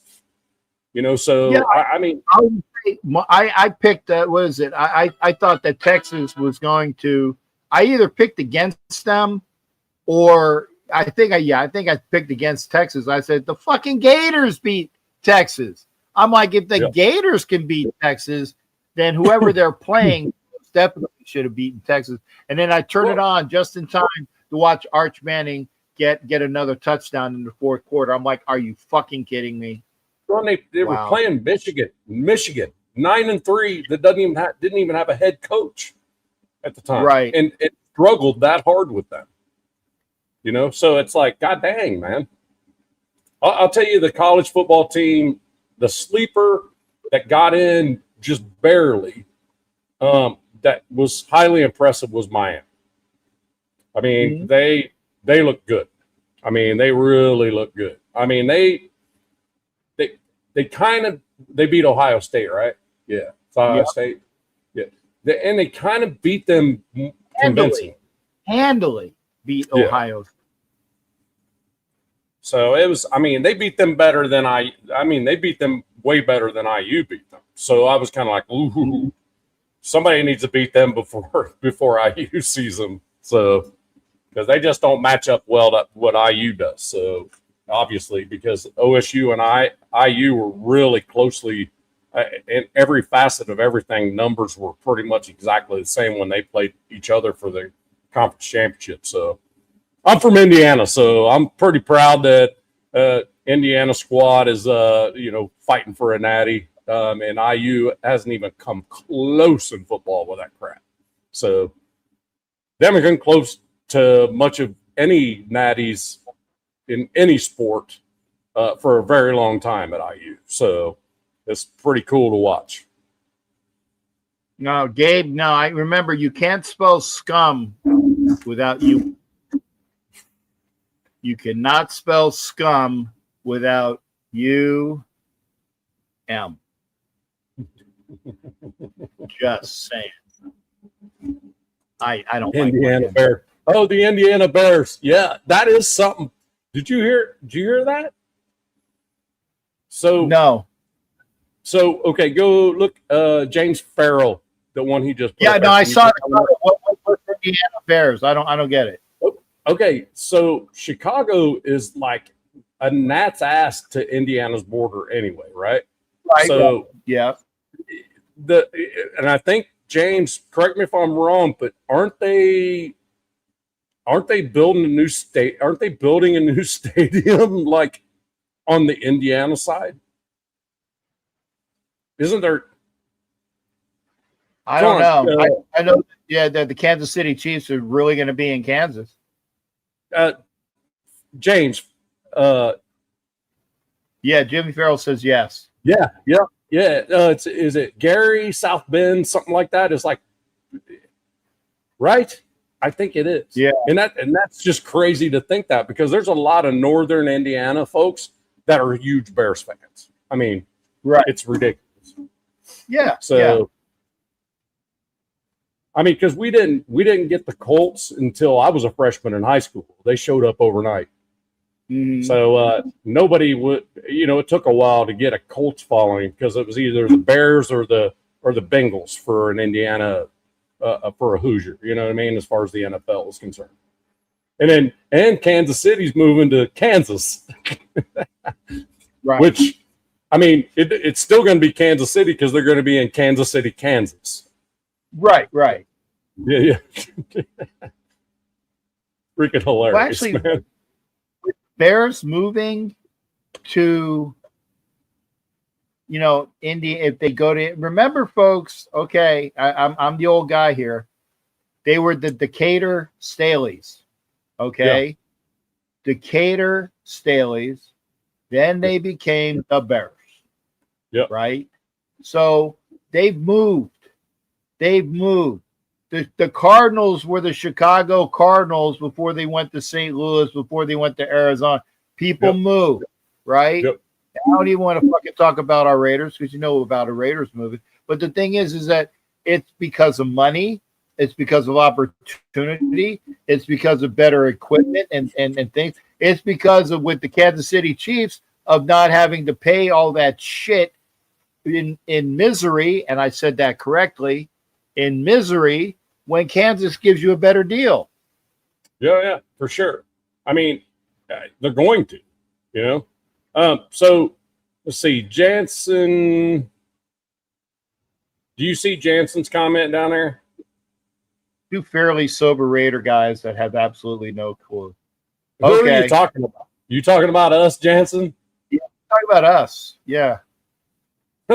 Jansen. And again, hey. So, well, here's my drinks. Mine's right here. I just got home from work before I popped on here, so I caught the end of the IU game, and then I saw you on, so I jumped on here. So, Jansen, are you really doing me like that, bro? Come on. Yeah, I've had absolutely no clue for 53 years. Yeah, yep. 54 for me, because my old man threw the Raiders freaking shit on me pretty much immediately, so I didn't have a choice. Yeah. not even 2 drinks, brother. Not even 2 drinks. This is my first beer, so I haven't been home very long. There'll be many more during the Georgia game, so. Yeah. I've been riding four-wheelers all day This is today. as long as Georgia wins, but it's close, I win. I win some money. Georgia wins, but it's a close game. That's all I care about. Okay. It was one of those And, where for some dumb reason, I freaking dreamed about it. You know, and I was like, why'd I dream about that game? That's just dumb. Probably because I want the Bulldogs gone. Because I don't want IU against Georgia. So, but I saw, like the scoreboard told me, 34-27, and the game came down to they were up 7, and Ole Miss had the ball, and they threw a pick in the red zone, trying to tie it up, and that ended the game. So if that happens that way, my dreams are crazy. Okay, and Rob is saying he threw motocross. So Yeah, is the Georgia quarterback no? I think Stockton is like a sophomore. I was going to say I think at worst he's a redshirt freshman, but I thought he was a sophomore. He's good. Because the only reason he's there is because Carson Beck hit the portal last year. Right, because Beck wanted to improve his draft stock. So when the kid who was the number 1 pick in the draft from Miami leaves that spot open, look what it did for. And again, honestly, he ain't all that in the biscuit. He's so according to what I just got off of Spotrac, he's a redshirt sophomore. Okay, well then we were both kind of right because I said redshirt freshman and you said sophomore. The only reason, and that's the only reason he's a redshirt sophomore because Carson Beck was there last year. Right. Yeah. So. Yeah. And he gets the first. Happy New Year to you too, Paul. Happy New Year to all of you. Yeah, Happy New Year to everybody. Happy New Year to everybody. That was an ugly Georgia chick. She had like the Statue of Liberty in the Georgia pads. Yeah. I'm like, okay. That's a little. Yes, I know. I'm an ugly guy with my gear on, so I shouldn't be calling, was it pot, kettle, pot. But anyway, so I got to ask. So who do you think, first off, who do you think and when do you think, this is the other one, when do you think Pete gets fired or asked to step down? Because again, I think he's going to say, "Hey, I'm out of here." Yeah, I think Monday or Tuesday there's going to be a presser that is Pete saying he's retiring. Well, see, that's what I said. I think Pete comes out on Monday and does the Black Monday shit, just like AP did the Black Monday shit last year, but no notice. And then I think that maybe right after that presser, you guys got in the PR department that tells all the people there, hey, don't go anywhere. There's an important announcement in an hour. Mm-hmm. So keep everybody there. Yep. And then either Pete comes out himself or Mark or Spytek or somebody. Yep. Or Brady. Way, if you're gonna hit that hat, I'll put this one on. Yeah. If you're gonna hit that hat, I'll put that one on. Only because we're throwing hats. Okay. Anyway. Folks, if you want to come in and talk between Navman and myself, hit the link. Happy New Year's to everybody.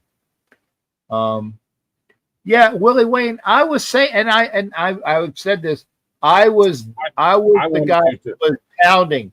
I said, give me Pete Carroll as the head coach. He's the best head coach available at the time.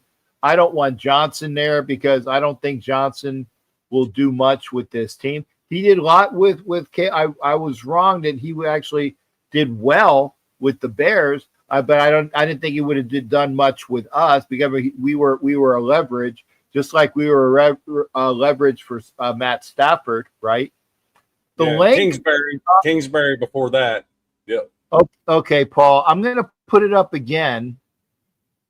But it's on my. You got to be on my channel to watch it, I guess, or see the link. Switch over to Captain Jack's channel, Paul, and then you'll be able to get on there because it's his live. So yeah, it's come on. And again, thank you for watching via Bob, aka Navman. But come on over to my channel too. Yeah, anybody first round pick. Check us both out. Get us subbed up and hit that like button. That's what we're looking for. You guys help us out. Got it. There you go. Raider Paul, I just put down the link for YouTube, the YouTube link for Captain Jacks. If you haven't subbed to him yet, go to that. If you go to that, sub to him, and then you'll be able to see the link to pop in. Yeah, thank you there, Shipmate. Any first round picks from tonight's? I'm sure there are. I mean, Georgia always has at least one or two first rounders, and they're mostly defenders. So figure that there's going to be at least offensive and defensive line from Georgia that's where it's at there, and also Ohio State. You typically can't go wrong with Ohio State trenches. I mean, it's for early picks in the trenches. Yeah, did you see that kid from? I mean, the guy from Indiana that was like the. And again, I was doing my show, so I couldn't hear what was going on with Mendoza's giving the. That's awesome. I didn't hear that because I was doing the show here. I was just watching it, so I didn't hear that. But I saw that this big fucking burly dude that is Indiana offensive lineman. I'm like, well, I'm sure his draft stock just went up. Okay, Jim Harbaugh gets. Yeah, I just put in the chat for Gabe. He met John Harbaugh from the Ravens. Yeah, John. It's a common thing. It happens. Yeah, I'd take Jim Harbaugh in a freaking heartbeat. In a heartbeat. It would honestly, that would be a double-edged sword because we're taking them from the Chargers. You know what I'm saying? Take it from the Chargers, put them on the Raiders, right? You know what I mean? So you cause chaos in our division. Yeah, Jim Harbaugh would not come over to us. No. But I'm just saying, if it was a fifth, we'd both be drunk. But the thing about it is, but the thing is, Jim Harbaugh, if that was available, it'd be an instantaneous thing because not only are you taking a badass freaking head coach from one of our division rivals, you're putting them on our team. And I've said this about Jim Harbaugh. Jim Harbaugh has a 5-year shelf life as a head coach. 5 years. Because in college, remember, you start rolling guys. It's now, especially with the transfer portal, you roll guys maybe in a year. But in college, you roll guys in like 3-4 years, and you roll through them, right? Jim Harbaugh has a shelf life amongst his team of 5 years because in the pros, you're if you're there and you're under contract, you're there and you don't leave unless somebody else offers you something or they trade you, right? Right. And people are getting sick of Jim Harbaugh's shtick on the 5th year if they're still there at that time. Right. So, well, I mean, he's already had a shot in the NFL, and he did pretty well. I mean, yes, but that team, you look at it on year 4, year 5, when he went from the Niners to Michigan, there were people that were sick of his shit in San Francisco. He actually he opted out of his contract. He had to opt out. But I still say that it was because he kind of knew. Oh, by the way, I had to get rid of a troll earlier. I don't know if you were around when I did it. Yeah. The guy was just was San Francisco, fucking delirious, stupid, delusional. I'm sorry. I was delusional. I'm like, okay, so who's your team? Niners. And the Niners own the Bay, blah, blah, blah, blah. And I said, okay, so, all right, I'll ask. When was the last time the Niners won a Super Bowl? And it was over 30 years ago, 94. I said, you go to a Super Bowl, but you don't win. So fuck you. And I wanted him to come in. He didn't. Yeah, it's like, I mean, if you want to talk shit, show your face, right? Right. And I said, stay here. I'm here. I'm not here all night because I got to get the rest of my shit packed. Hollywood was here, and he has the early flight. And even Jake, who lives out in Vegas, is getting the ribs ready for tomorrow, which is nice. But I said, I'm here. Come in. No, he said, I'm just troll delusional Raider fans. I'm like, yeah, bye. As soon as he said that, if you're not giving me anything that's good for me, no, I don't need that shit. I don't need trolls. You got to come up here with some concrete shit, like Robert Jansen right here, and I'll read that one because he's one of my guys, right? He said it's easy, guys. Okay. Draft Mendoza, built the D-line and secondary in the draft, sign Lindenberg and some top O-line guys, trade up for 6 good picks versus 10 practice squad guys. I'm with you. And here's the thing. Right now, as it stands, we have $105+ million in salary cap space, which is number 2 in the NFL. Okay? Mm-hmm. We have all these one-year deals. A lot of them, absolute fuck ton of them that are not going to be there. So it's going to be more than 105. At the end of the day, you know what I mean? There's going to be this last game. I'm telling you what, right after that, there's going to be some people let go with some one-year deals. Chin, I don't think is going to be one of them because he's one of them we signed for 2.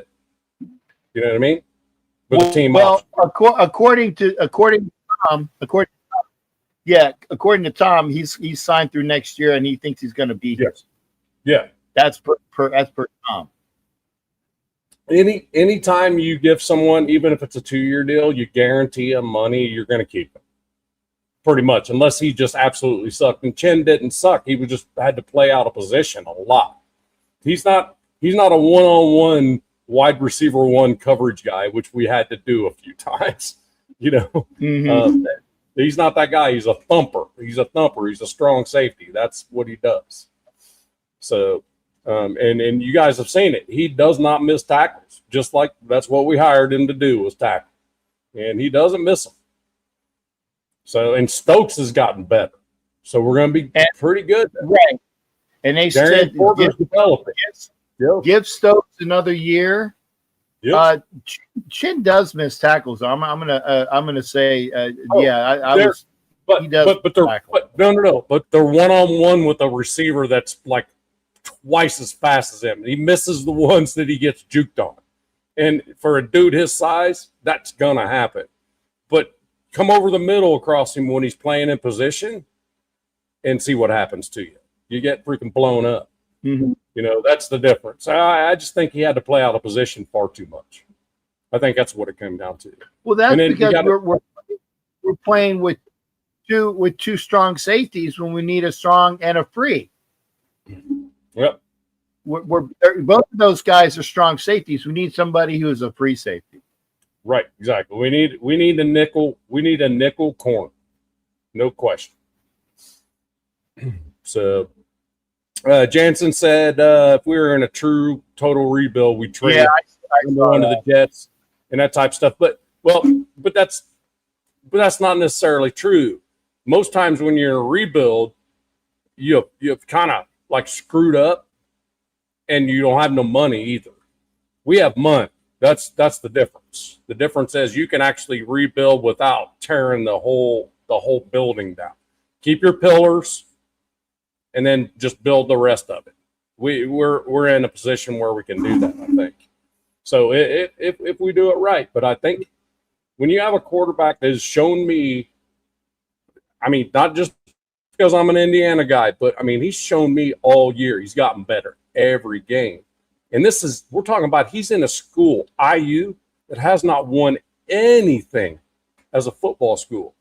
In a Power 5 conference, they're like have the lowest winning percentage of any freaking school until last year. Mm-hmm. And they were actually pretty good last year. And then they put a better quarterback in than the quarterback they had, who was okay. He was pretty good too. Who was the quarterback last year, Bob? I can't remember his name. They weren't that good. They got in, but they weren't that good. Let's see. But I'll tell you what, this Cignetti. Oh yeah, Cignetti is there. That dude might be in the NFL. Right. And not. I'm just saying. I mean, it's this dude. This dude knows what the hell he's doing, and he's now there's see, and there's the other thing. If Indiana wins national championship, yeah, okay, and is Cignetti an offensive guy or is he a defensive guy? He's actually both. He's been an offensive and defensive coordinator both in college. No kidding. Okay. But he's considered an offensive mind. Okay. So yes. And Rudy, thanks for that. Salute to everybody, and a happy New Year to you as well. Because the reason why I asked that is because if Indiana wins the national championship, he has nothing left to do in college.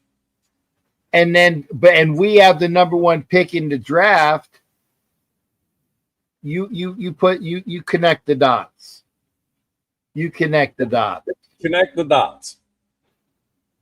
And then we also might end up, I can't think of his name. We might end up with that freaking middle linebacker that has freaking 8 picks. Or that can't think of his name, outside linebacker that has 8 picks this year. Uh-huh. Yeah. Can't think of his name to save my life. I would think Marvell Reese? No, from IU. No, the outside linebacker for IU. Yeah. Because they play like a 4-2-4. And unless they're bringing heat, then they drop down to a 4-3 in that cover 0 and freaking roll hot. And then the linebackers are up there. But I mean, I kind of analyzed their last game. It was like I was like, damn, they're playing every single defense in one game. Every single defense that I even know exists in one game. I've not really ever seen too many college teams play freaking Tampa 2. Well, and then here's the other thing then. Then who is their defensive coordinator? Mm-hmm. Because he needs to come in too. Hey, I mean, I'll say Harbaugh brought in Minter when he came in to the job. He said, "I'm bringing Jesse Minter with me as my defensive coordinator. I'm the OC, and look how well they played because of that." So if that's true, if Cignetti comes in, and Patrick Graham is not going to be here next because his contract's dead, and he's going. And the thing is, I feel bad for PG in a sense, but what I don't like is that if in fact the defense played bad in some instances because Pete Carroll had some influence on it, well, then that makes it even worse for me, because if I have a boss that is telling me how to do my job, that's micromanagement, and I can't let them do that to me. So and Pete Carroll, that's worse than being bad at your job. Right, but Pete Carroll fucked over Chip Kelly's offense because the people that were scouting said they were scouting the Seahawks offense from a couple years ago because that's what they were scouting. It wasn't Chip Kelly's offense. It was the Seahawks offense from a couple years ago, which made it easy to scout. So that tells me that Pete was telling Chip, well, you can do this, but you need to do it this way, which ain't him doing his offense. So I don't know. Yeah. So Bob with the next one there, Bob Stannard.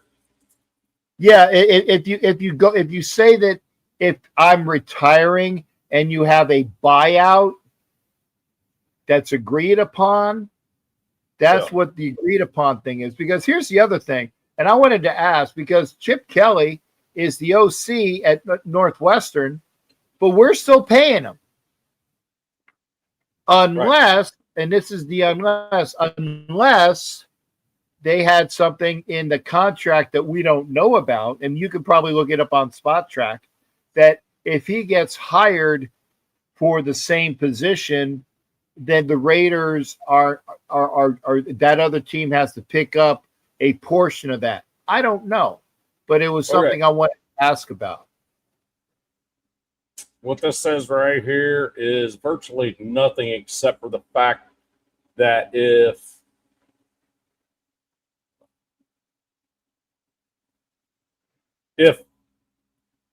Pete Carroll decides to retire, he will not get the remaining part of his money. Right. He will get what was guaranteed on whatever the contract was. If they guaranteed him money, he's going to get that. But he won't have next year's salary. Let's put it. I think that's what they're trying to say there. Right. If he's fired, he gets everything. He gets the contract, which is why if I'm the Raiders and I want Pete to go out with some grace, if I want the Pete to go out with some grace and not pay him all that he's due, then I said, Pete, if you retire, we're going to give you your what do you call it? Your parachute, your golden parachute. The severance package. Yeah, the severance. Your retirement package. Yes. We're going to give you the retirement package, but we're not going to give you next year's salary. Okay. Although he's not paid that high. You know that as a head coach, he's really not paid that high. I was going to say Chip Kelly was actually paid, I think, more than he was. Twice as much per year. Okay. Yeah. Now I got to ask because I see the Bishop back there. Bishop, be nice to me. Remember, I got a twitchy trigger finger. Okay. But would you like to stay on a little bit and then we do a 2-screen with Bishop? I mean, I'm bringing in Bishop. Okay. But I'm definitely I'm going to bring him in while you're still here because I know I'm sure that he wants to say things to you. And Bishop is cooking because I saw the cooking vest. You got the spaghetti. Got the spaghetti out. That's what I'm talking about. Sure do.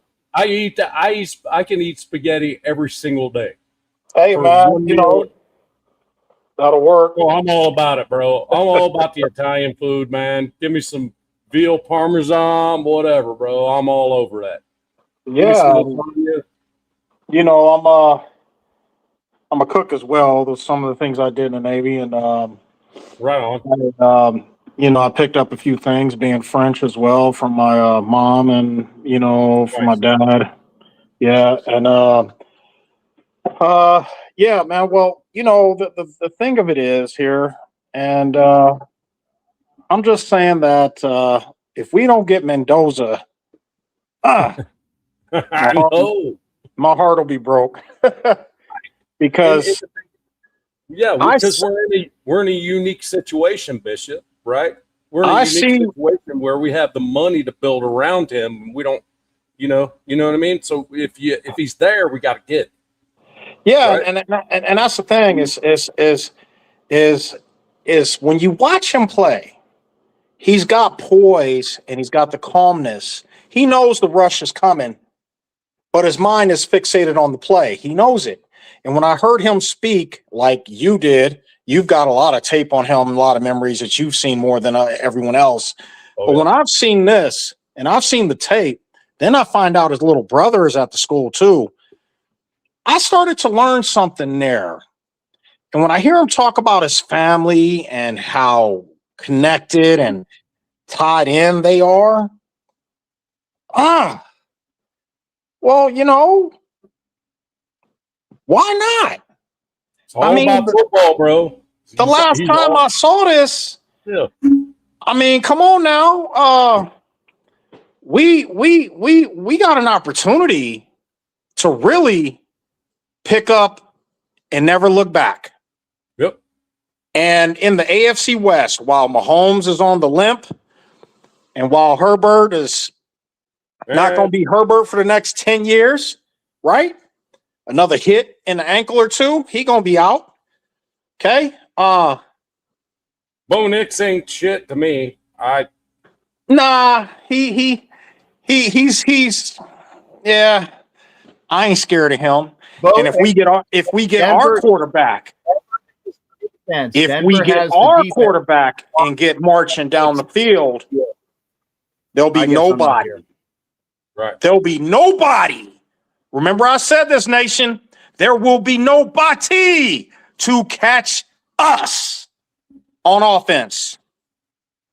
We've got Genty. We've got Brock. Some guys who need, and we got Brock, 2 number ones. We get a number one quarterback. That's a trio. And then you need a wide receiver too. Good night. Don't let us get an offensive line. That's it. And Trey is a faster version of our Renfro. I would put him right over the middle on slants and let that big kid from Tennessee get coached by the right kind of person now. Jerry Rice Thornton just needs coaching. Is all that, and he is, and he learned how to catch with bricks. Tell his son, hook him up in the offseason and go work out.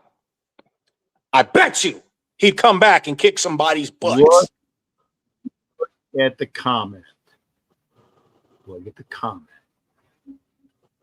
I can't see any line, Bishop. That's what James said. It's what I've been saying for the last several weeks.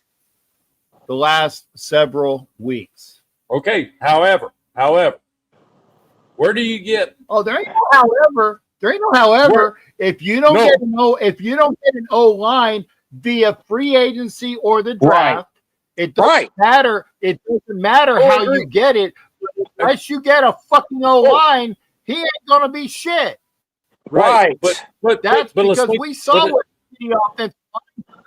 Okay, I'm with you. But look what Washington did. Look what Jacksonville did. But we have the stuff to get it, which is kind of unique for a team that's going to be drafting first. Because I don't think I think they're set. They're just going to set on the egg against the Chiefs. This could be like a fucking 6-3 game. I mean, it really could be. So unless the Chiefs decide, hey, we're not really getting any, we're not going to get any more out of this if we lose. So let's beat the Raiders just as a psyche thing. Because they can. They still have the talent to do that.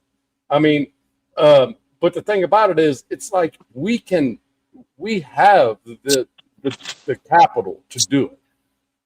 Yeah, we got the cash, and protect. We got the picks, right? We're loaded. But what may I actually speak? What we don't have is a front office that actually fucking works correctly. What we need, and this was espoused earlier on the show when Fester was on. We need a director of football operations between Spytek, which is what, and Spytek can do the job. We need somebody over him between Spytek and Mark Davis, so Mark Davis won't fuck shit up accidentally or on purpose. We need somebody that can be the man in the room to let the team, when it comes to football operations, because the president of the Raiders, the young lady that does her job, does it quite well, but not for football operations. Okay, let her control the business aspect. And she does quite well. But we need somebody to conduct the football aspect and let Spytek run shit and let Spytek get a fucking coach and let the coach do what they're supposed to do. That's what I'm saying should happen. And that's, by the way, where get a line, we're good. And you and I agree on that 100%. We've talked about that. A director of football operations would be freaking amazing. But I did want to get your opinion on something here, because you said that Incognito said no years ago. So here's the question. No. I did not say years ago. I said rather recently. Okay. Recently. Okay. So since he said no, when Colton Miller hangs it up, which I think he might be done with that injury of his, why not him or Steve Wisniewski? Wisniewski makes better sense than Colton Miller. Colton Miller needs to be an intern doing something. Just because you played the position does not mean you retire on Friday and you get the job on Monday. Okay, it only happens in the military with contracting. I'm just saying. Okay, Colton Miller. I'm serious. Colton Miller can be an offensive line assistant, and Steve Wisniewski being the offensive line coach would be fantastic. Incognito, per recent conversations, and I didn't say who the person was that had the recent conversation with him, but in recent conversations, Incognito says, no, thank you. I do not want to be the offensive line coach at this time. Also, I don't know whether it was inferred that it was because of this fucking staff, which of course it might be, but as of recently, like within the last 6 months, the question was posed to him, and he said, not just no, but fuck no. And then he deleted the conversation. Yeah. Which told you everything you need to know. Yeah, I think any of us at that point, looking at the circus and what we all see, and as a Raider Nation, any beat writer, any former player, will be looking at this like, why would I want to be a part of that, hitch my wagon to that show? And at the end of the day, the season is over. They know they're going to have to do it. Everyone on ESPN is saying, good luck, Pete. It was nice seeing you. You're getting canned one way or the other. Everyone knows he's gone. So my question is, who the heck is coming in here? Right. Well, that's the $1 million question. We don't know. Well, and that's what I said. So there's got to be steps to this. Step one, Sunday. Okay, that's step one. Where do we end up? Step two. Right. Step two.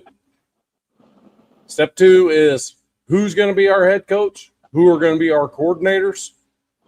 That's step two. Okay. Step three, I would hope Spytek is already working on the freaking steps before the new head coach is even coming in. He's got to know where the needs are. If a free agent goes out there that it's a place of need, he needs to go get before a head coach is even named, right? So there's an O lineman, say Linderbaum's freaking out there, he needs to go get like immediately, even before the head coaches. You know what I mean? You just got to do it. We're going to overpay for all of these people. We're going to overpay because nobody wants to come to this circus. They have to have incentive to come to a circus. You'd have to be insane. Now, it might not be a circus in 3 years. It might not be a circus in 3 years, but right now it's a circus, and you're going to have to overpay for them. This is where Spytek goes from being a rookie GM to a GM, like a pro, right? This is what happens at this point. This is where Spytek's, we're going to find out if Spytek's the guy or not this year. You don't think he's going when Pete walks out the door? No, there's no way. This is his first year. Spytek didn't fuck up his team. No, Spytek but- did not fuck up this. But But wait a wasn't- second. But wasn't other than- Spytek brought in with as a pair? Other than with the Terrell? bad contract that he, other than the bad contract that he got with Kappa, that's the only thing I can say Spytek fucked up on. Yeah, I'm That's not. the I'm not only here to. thing he's I'm not here to argue the thing. I'm trying to find out. You know where by the way, we're going at the end of the day. What I don't we're listen to realistically going to be staring at. You're right. Yes, Rudy, I don't listen to trends. Well, here's my take on Spytek. One, we brought him in here, that a dude that worked under one of the better GMs on the planet. Jason Light Right. of the Bucks. Okay. So we brought him in here as a rookie GM. How many rookies do we fire after the first year? None. Players or anyone other than a head coach. Head coaches can get fired after year one. We're about to see that happen. Tom Telesco got gone along with the coach after 1 year. Yeah, it doesn't He always happen. wasn't a rookie, though. He I wasn't a understand. rookie, though. Telesco was somebody that with a lot of pedigree. Yeah. Yeah. Okay. Yeah, it's That just even I that just looked don't- bad. I just don't see Spytek getting punched out of here with Pete Carroll, because that you got to think about it. Pete Carroll was not our first choice as head coach, Right. So, he wasn't even our second choice. He wasn't our Right. third choice. So we rifled through quite a few people. He was right because people do not want to come to this zoo unless they are paid. And I'm going to Right. put this one up by Duncan. Okay, as I said a couple minutes ago, you got to overpay for the people that you want to play. And Chason, we said Chason wanted to be guaranteed a starting position, and he got more pay to go to the Patriots and has done well. Spillane would have been a great addition, and we had a set number for Spillane, but it wasn't what he wanted, so he left. It's a matter of overpaying for the people, and there was a budget, and if you're saying this is your budget, this is what you got, that's your marching orders. Right. Even though you're the GM, you gotta fit things within the budget, and if it Well, wasn't in the budget, it was not done. So I have a question. We got $100 million, right? 105 right now. All right. Let's just Now, call it's it gonna even be 100. Now, how much is that going to go to the first overall pick? None. He don't get a rookie contract? $7 million is the max Oh, that they have to pay. okay. Well, then later then. Because- Okay. So we That And money, since he, that and money since- is designated on a scale. That money is And- designated on a right, and because he's a first rounder, because he's a number one pick, okay, he's on a 4-year deal with a 5th-year option, team option. So I he's a see. rookie. He's on a rookie contract for 5 years. because they go up every year, don't they? Yep, Yeah. So does. with It that goes- said, of What goes $100 up million, with the cap? dollars, goes Of up with 100 the million? cap though. of $100 million, how many star free agents can we get for that O line? two. They're averaging Is about there also a wide receiver we could No, squeeze in no. there? no. Hold on. For the O line, they're averaging O linemen and free agency averaging about 17 to 20 million a year. So you gonna buy the whole front end? You pretty much could You can if you wanted to. you can, but then you don't got anybody else. That's why I said get me 2 of the best Yeah. offensive linemen available. 2. Okay, And that's you mix 30. them in with what we got with some draft picks, Right. and then you go get us a wide receiver, right? Right. Linderbaum. I would yeah. say. Mhm. Yeah. I mean, but that'll be like on the back end of things, because I think you got to understand also we have a lot of players we're going to release out of 1-year contracts that we won't have to pay anymore. Probably about 7 or 8 of them. Uh-huh. So we're going to get at least $1 million out of those. So that's where you're say like Rashid, what's his name? Shaheed. What, the tackle? No, that wide receiver. The wide receiver on the back end of free agency. Rashid Shaheed or something like that. He's the freaking burner for the Saints, I think. The guy that plays for the Seahawks. That was the kick returner that fucked up my parlay that weekend. Right, that dude. You know, shit like that. Slot receiver that could be a number one because he's big enough to be one. You know, it's shit like that. You know, that's going to be that's going to be the nitnoid stuff. But I think the key thing is if we get a rookie quarterback, the key is in free agency and in our subsequent draft picks, we got to be able to protect the young dude. Because if it's Mendoza, right, he's going to be expected to be a starter pretty much day one. And the other thing is that we have good wide receivers in training with Besh and Thornton and the guy that we picked up that when Fuckstick and I'm sorry, I liked Myers, but Myers was me. We picked up the other guy, number 17, that was from the Seahawks. Yeah. That's been a godsend because Lockett. And Tyler Lockett is a decent receiver. Hopefully we'll stay another year. But that's another we one. got Besh, we got and Donut said another good. one. We need another receiver. Like Donuts just said, Alec Pierce from Indy, that's a freaking $10 million freaking wide receiver that could be a wide receiver 1, no question. He's right next to Pittman, and that dude's a freaking hoss, dude. He's a big wide receiver that's got speed for days, and he's got hands like freaking Beckham. I ain't shitting you. That dude catches everything.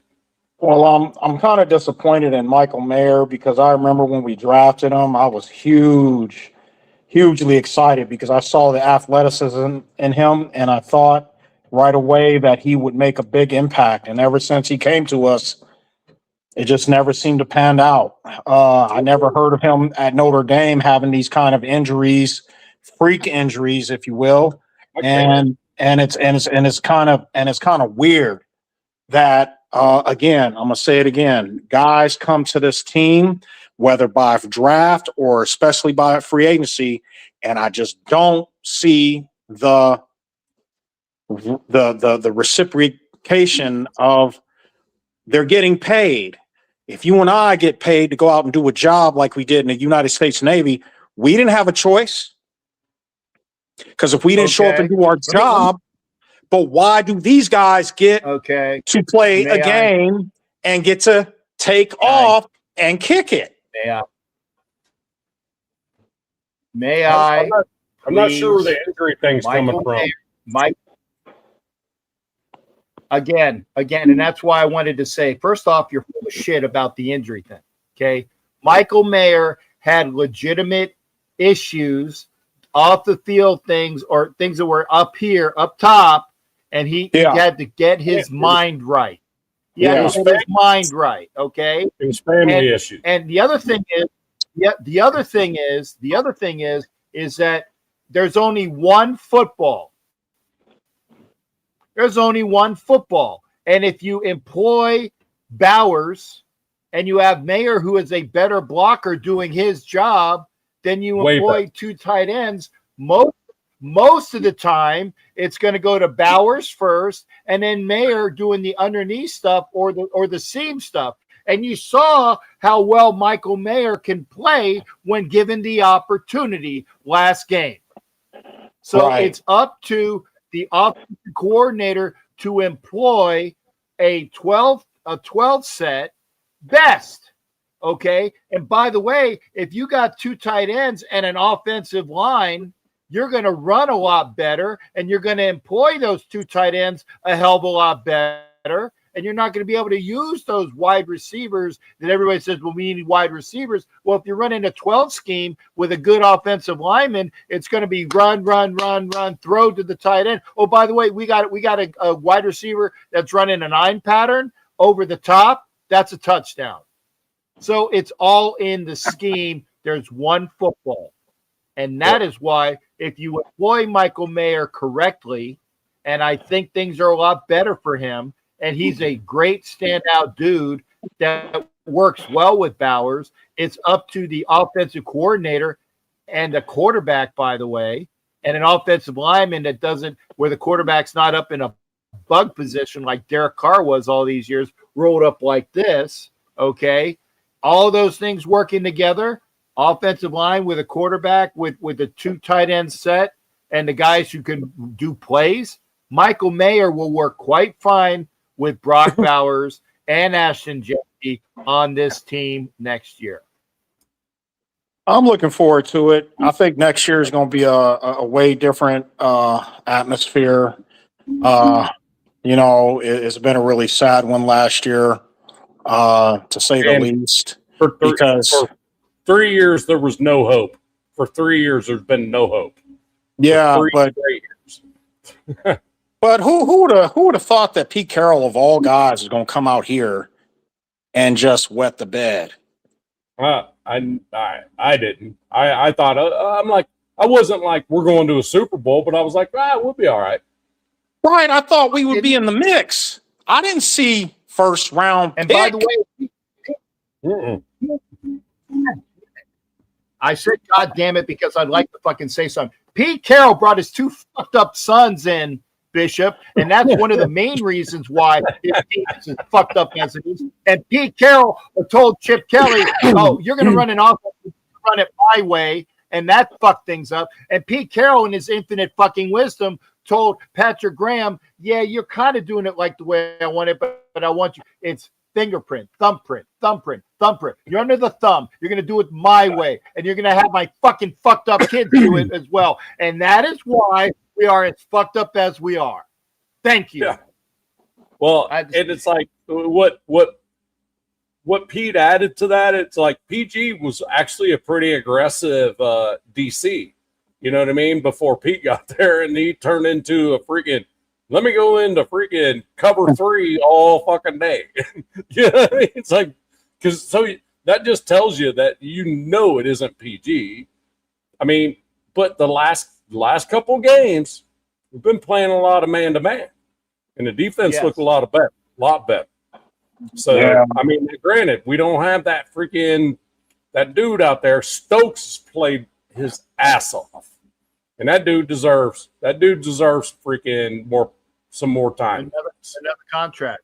Yeah, there's no question. Yeah, I can't wait to see how responsive offensive linemen are going to be to want to come to Las Vegas and play down. I know, but you're gonna have to overpay them. But what about these guys who want to go chase a ring? Don't you think that's the teams they're going to be trying to go to? Not if they're coordinators. They want to get a head coaching job. Coordinators want head coaching jobs. I'm talking about the offensive linemen.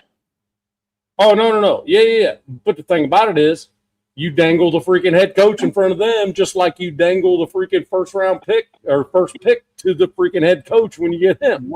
That's how it works. We're breaking this guy in this system, and he's not as fucked up as the people that we have. By the way, we're paying you very well, and maybe it's a circus now, but in 3 years, we're going to be winning the AFC, and if you do everything in your power, we're going to win the fucking Super Bowl. You got to give them the incentive and the buildup. Right. Say, come to Vegas. You ain't getting any taxes. Oh, what else do you got? Well, we got some strippers. We got some strippers over here. That's all I got for you. No, you got to tell him what the team's going to do. You got to sell him on the principle. We got this head coach with this offensive coordinator and this defensive coordinator, and these are your teammates. And Brock Bowers is awesome as fuck, and Genty will be a really great addition, and all of these things. That's why you got to sell them on the plan. It's not happening overnight, but if they get paid and they say this is what we envision, you got to be able to sell the right vision. Right, Amen. Hey, on this comment right here, Monty Chuck says Baltimore isn't going to let the NFL's best center leave the building. He's not the best center. He's one of the top. He's top three. One of the best, but Baltimore. But Baltimore is overtaxed on the amount of money that they have to pay these guys. They're overtaxed. Go ahead, Bob. So here's my thing: if he's the NFL's best center, why is he going to be up for a contract this year? They should have extended him already. They're probably cap strapped. Strapped. That's in Linderbaum's mind. He's like, you haven't taken care of me. Why should I take care of you? Right. There's somebody out there that's got way more money than what you guys have. Guys, I'm running late. I gotta go. All right, buddy. Hey, man, appreciate talking to you. Good to see you. Nice to meet you, shipmate. All right, buddies. Hey, God bless you all in the name of Jesus. Same, brother. All right. Thanks, Bish. No problem. Yep. So that was the bishop. What was said above kind of got me a little bit. Let's see, where was that? What? Okay. Pete effed up by moving JPJ to guard, Max playing middle linebacker. I don't think he played middle linebacker. He just moved from the defensive end to the middle of the line on run plays because we just didn't have the all that strength there. He went up the middle a lot, switched over to the middle a bit, but he lined up on edge every play. Yeah. Pretty much, and Adams played linebacker because he did that tweener role that we've had for the last couple of years with Muse and Diablo and all those other people that fucked things up. But he was good in that role, and that's why I said he's worked his ass off. That's why when they said I would give Adams another 1-year deal along with Devin White, and he said, "Well, Elandon Roberts," I'm like, "Well, those are the two guys I would pay." So. Right. And like I said, if the way that the Ravens are with money, I don't think they have the money to pay Linderbaum.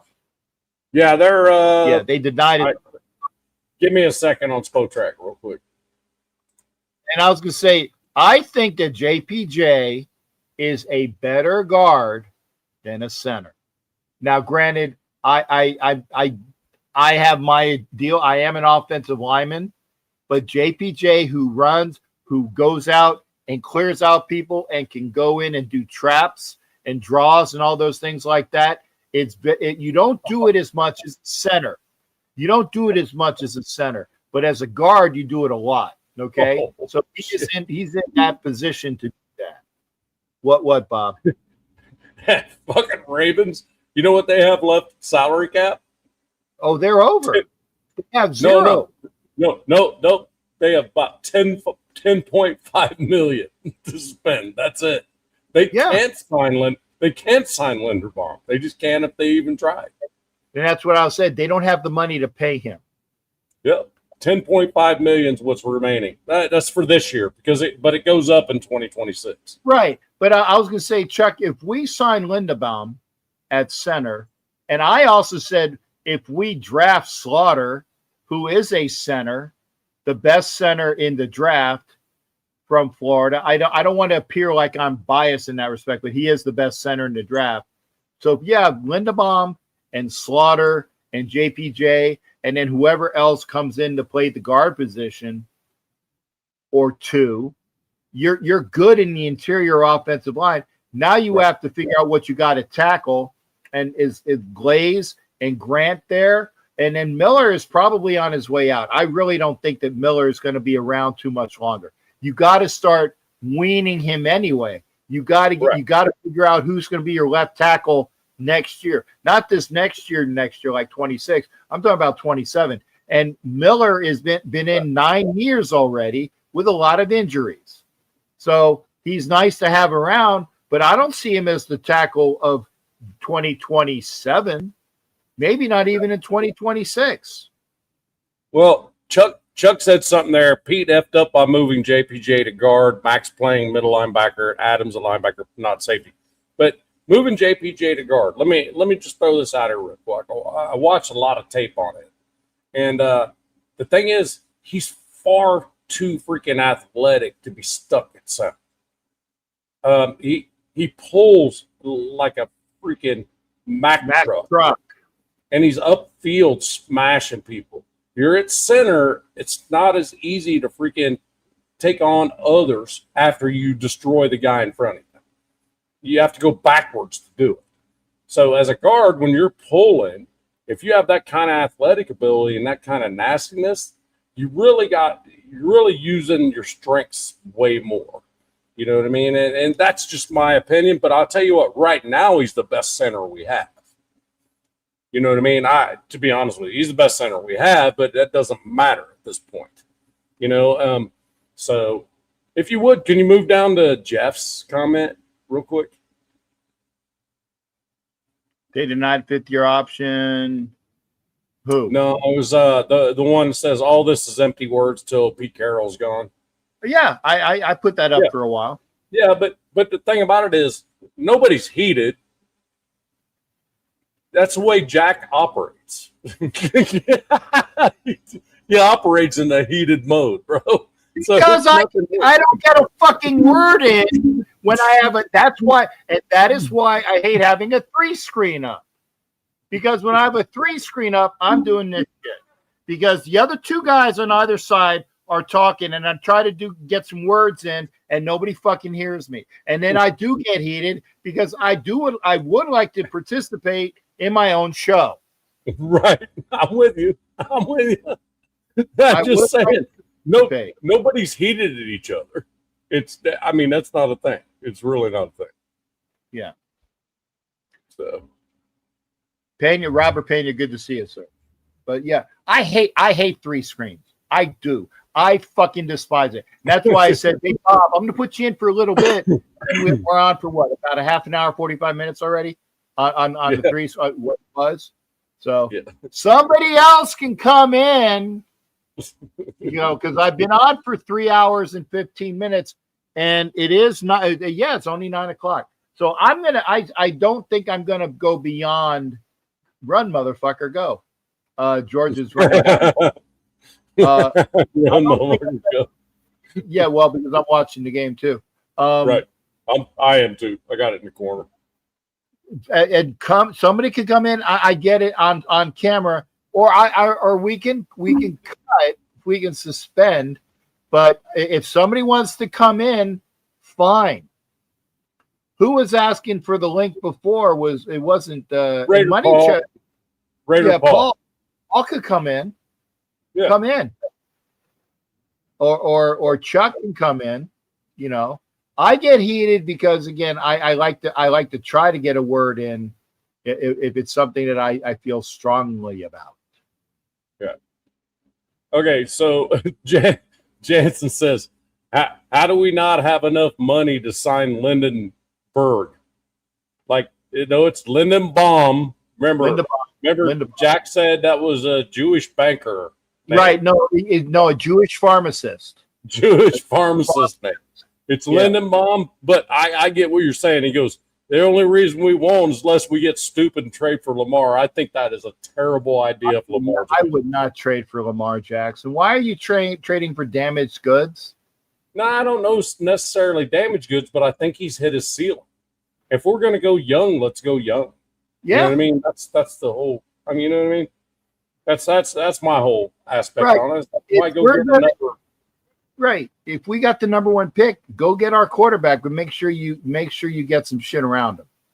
Right. Exactly. That's the whole point, I think, of the show since I've been on here. Is like, if we're going to go young, let's go young. We have the money to build around him and keep him safe and keep him comfortable so he can develop, right? We have that. We have the ability to make that happen.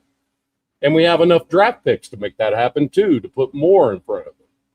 You know, are we going to be this dynamic, crazy offense? We might not get that wide receiver that's freaking off the hook. We may not get that guy, but damn, we got our guy. We got our quarterback. I mean, this dude Mendoza showed me week after week he's going to be a great fucking pro. Mm-hmm. He's going to get nothing but better every week. And remember, folks, Troy Aikman was 1-13 his first year. Yeah. I think we can be better than 1-16. Mm-hmm. I mean, look at Matt Stafford. Played for a terrible team for years, but he was putting up 5,000-yard seasons. Never did shit. Goes to the Rams, got great stuff around him, wins a Super Bowl. I mean, it's a crapshoot. I get it. And everybody's got still numb from Jamarcus Russell that was fucking 30 years ago, man. Come on. Let's get off that. If we have an opportunity to get our quarterback, let's get it. And then with the money we have, let's go fix everything else with that. And then the rest of our draft picks. Let's go put stuff in place. Let's just get some freaking decent leadership in there. A chief of football operations or a president of football operations would be amazing. Yes. Would be absolutely amazing. You know who the first freaking phone call I'd make, even though he has nothing to do with the Raiders? A dude like Nick Saban or somebody like that.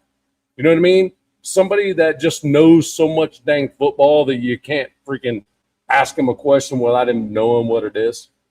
You know what I mean? A dude that's a scout guy, he just knows the right players to get, that type of stuff. That's the kind of guy that needs to be in there helping Mark Davis freaking make decisions. I would take Nick Saban. I'm going to get his name correct. I would take Nick Saban over somebody like Bill Belichick. Fact. I would get Nick Saban. I got to say that. I like Nick Saban, but it's always the nice. Thing about it is Brady's limited as a small owner, right? Small piece owner. He can't be involved the way that most ownership folks can be involved because of the contract he has with Fox, I think, Fox Sports. Yeah, and that's the thing. You can't be that guy, Tom. You can't be that guy. If you're going to come and finagle with the team as a part-time job, no. You do it as a full-time job and not be the Fox Okay, guy. Jeff. Thanks, bro.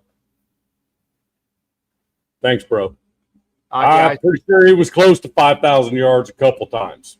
Yeah, it was close. Stafford was. Close. Pretty sure.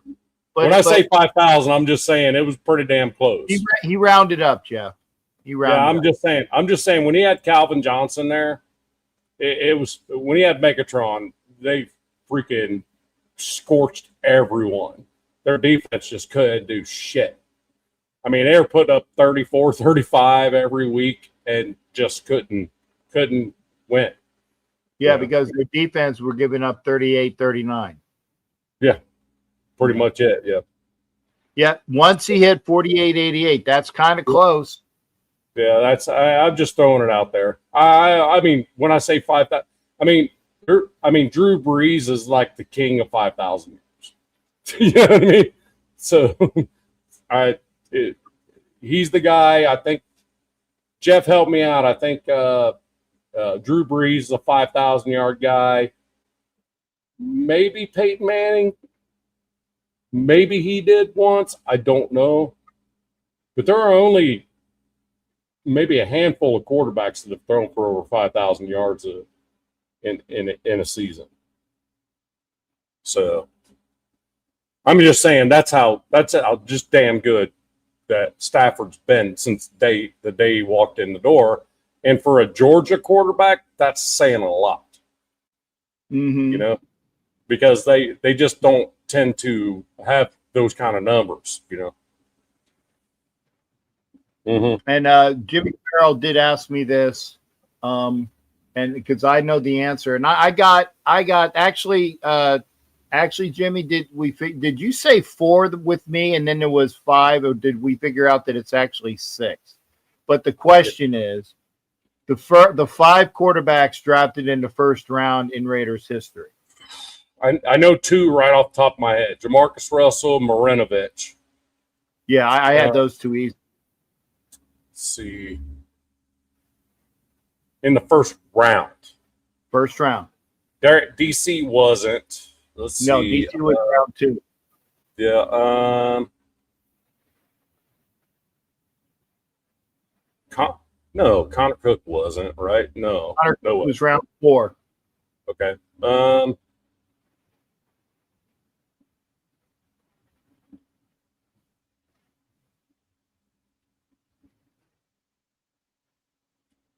Now I'm too many beers deep for that. Let's see.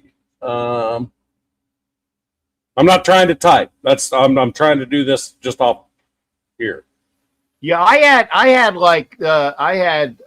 3, and he said 4 on the question, and then we figured out it was 5.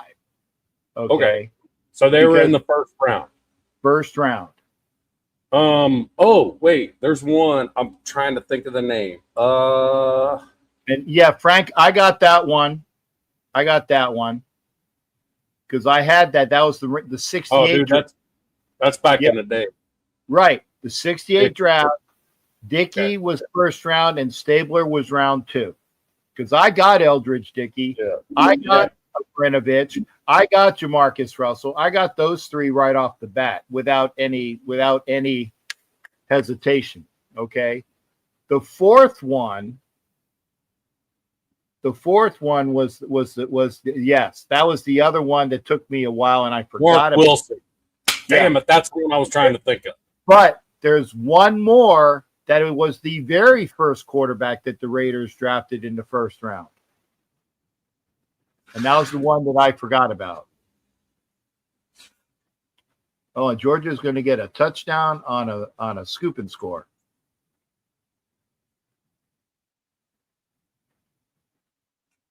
Very first one. See, that's going to be the problem. See, when you get into the 60s, I just really haven't paid a whole lot of attention to the 60s. Yeah, so, and I forgot, and the reason why I forgot about this one was because it was in the era of the 2 drafts between the AFL and the NFL. Right. And that's why I forgot. I'm an NFL fan. So, I mean, when the merger happened, that's where my history begins, in my head. Yeah. Other than that, I might have to research it. You know what I mean? Yeah. Well, here's the answer, and I'll put it up because Willie Wayne. It was Roman Gabriel because the Raiders drafted him and the Rams drafted him, and he went to the Rams. I know the name. Yeah. Let's put it that way. Yeah, Roman Gabriel was one of the better Rams. I mean, with the Fearsome Foursome and things like that, those guys, was it Jones and Merlin Olsen and I can't remember. Oh, Rosie Greer, the guy who actually grabbed the guy who shot Robert F. Kennedy. Those guys. Yeah, I remember that. I will tell you what, the best quarterback the Rams ever had until they got Stafford, John Hadle. Oh, okay. Yeah, maybe. I just don't think they had around him exactly what he needed to have. Jimmy Farrell, I told you the reason why. I told you the reason why. How did 2 teams draft? Because the AFL had their draft and the NFL had their draft. And each could decide which way they were going. Yeah. At the time. Yep. That's how 2 guys. That's why he was drafted twice. Mm-hmm. And number 1 overall. Yep. Yeah. So anyway, Bob. Yeah. It's almost 9:30. Yes, sir. unless somebody comes in the next 5 minutes. In the next Jeff, 5 pop in minutes, there, dude. I'm out. Jeff, pop in there. I'm going to bounce off. Jeff, I need him to stay on at least 5 more minutes. This shipmate needs 5 more minutes. You need to jump in there, and I'm going to jump. I'm going to say hey to you, and I'm going to bounce. Okay, well, Jeff said that he has the flu. Him and his family have the flu. He can't give it to us over the internet. That's not a good excuse. Jimmy Farrell, Come on, it happened before the AFL and NFL merged. So until they merged, they each had a draft. So from 1960 to 69, I believe, they each had a draft. Yeah, the NFL merger was the offseason of 69. Right. So for 10 years, they each had a draft. So Bart Starr was one of those too. Bart Starr was one of them where he had to make a choice where he was going, AFL or NFL. Yeah. So, I think I got the flu, just feel shitty. Rest of the family sick pretty much. Okay, well, if you don't have the flu, then you have no fucking reason why you can't come on, Jeff. No excuses, Jeff. This is the nation, bro. You have and you don't have a show tonight because you said it. Right. And you have obligations, bro, to the nation to show your, I was gonna say lovely face, but yeah, you're I mean, he's all right.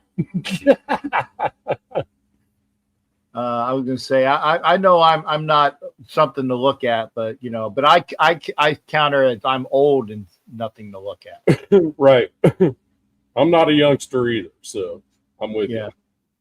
Yeah, Jimmy Farrell. Yes, both leagues picked the same guy because they saw the talent. They saw the talent, so both leagues picked the same guy a lot, and then the player had to choose. Yeah, right. The player had to choose where he wanted to go. For example, Joe Namath was picked by the AFL Jets and by somebody in the NFL. I don't know who it was, but the AFL said that we're going to pay you a bunch of money. And James, that's right. It's risky because, oh, by the way, when the other league got the player, you didn't get your draft pick back. You just lost it. It's just that simple. If both leagues freaking drafted the same player makes a choice, you lose that draft pick. You didn't get it back next year. He made his choice.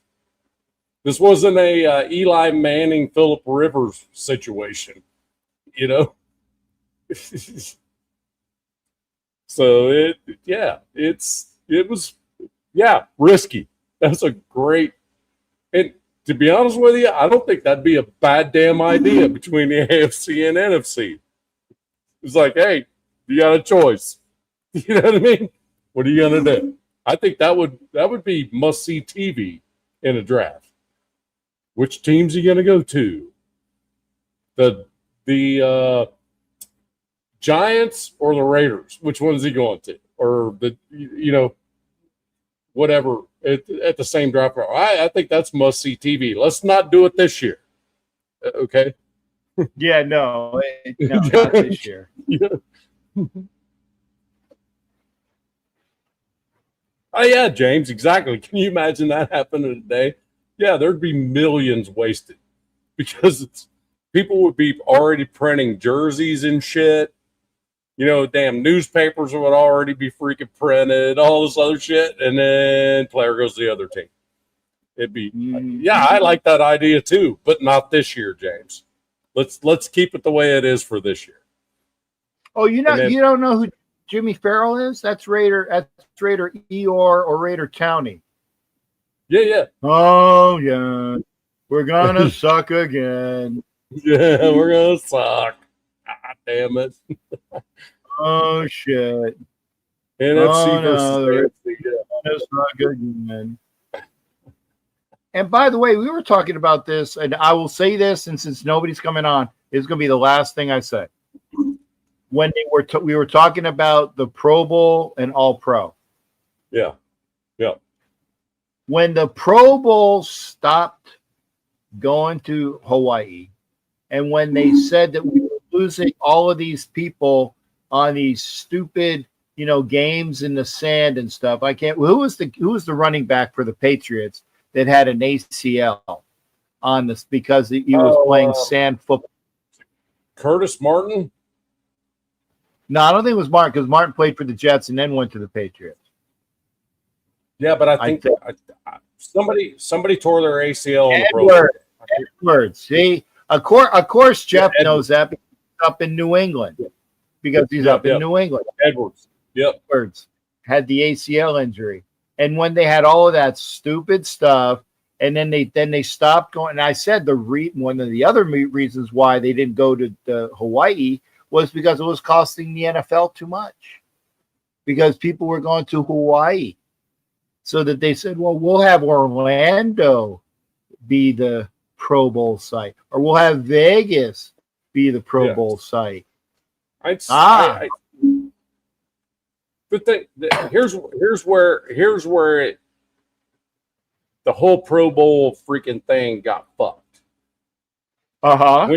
When you're doing the Pro Bowl, when the two best teams have to play in the Super Bowl, you're not going to get the best players at the Pro Bowl. Period. You're just not doing it. You're doing that in the break between the freaking into the playoffs, the NFC Championship, and the Super Bowl. You're not going to get your best players there anyway. So the only thing that I literally watch on the Pro Bowl is the quarterback skills competition and dodgeball. I love fucking watching dodgeball. I think dodgeball's fucking hilarious. I'll watch that shit. I don't watch a damn thing about the Pro Bowl. I'll watch dodgeball though. That shit's hilarious. Just from the fun factor. It's freaking hilarious them being in each other. Yeah, so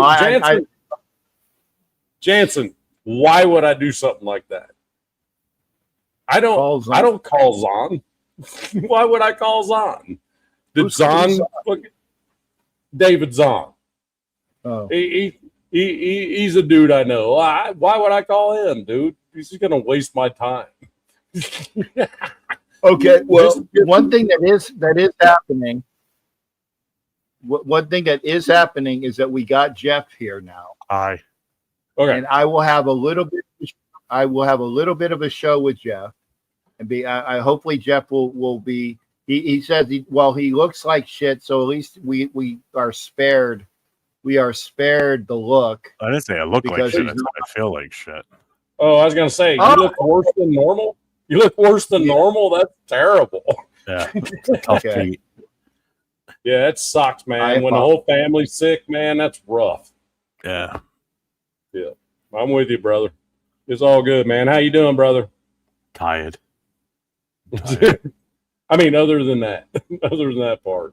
Tired. Yeah. Okay. I'm with you.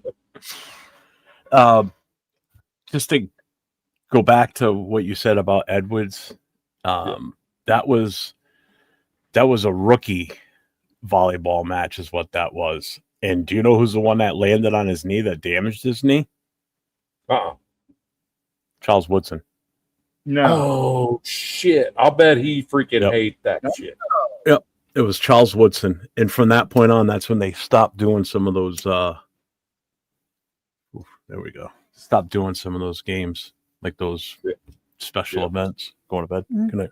Happy New Year, guys. Hi. Hi. Go get better.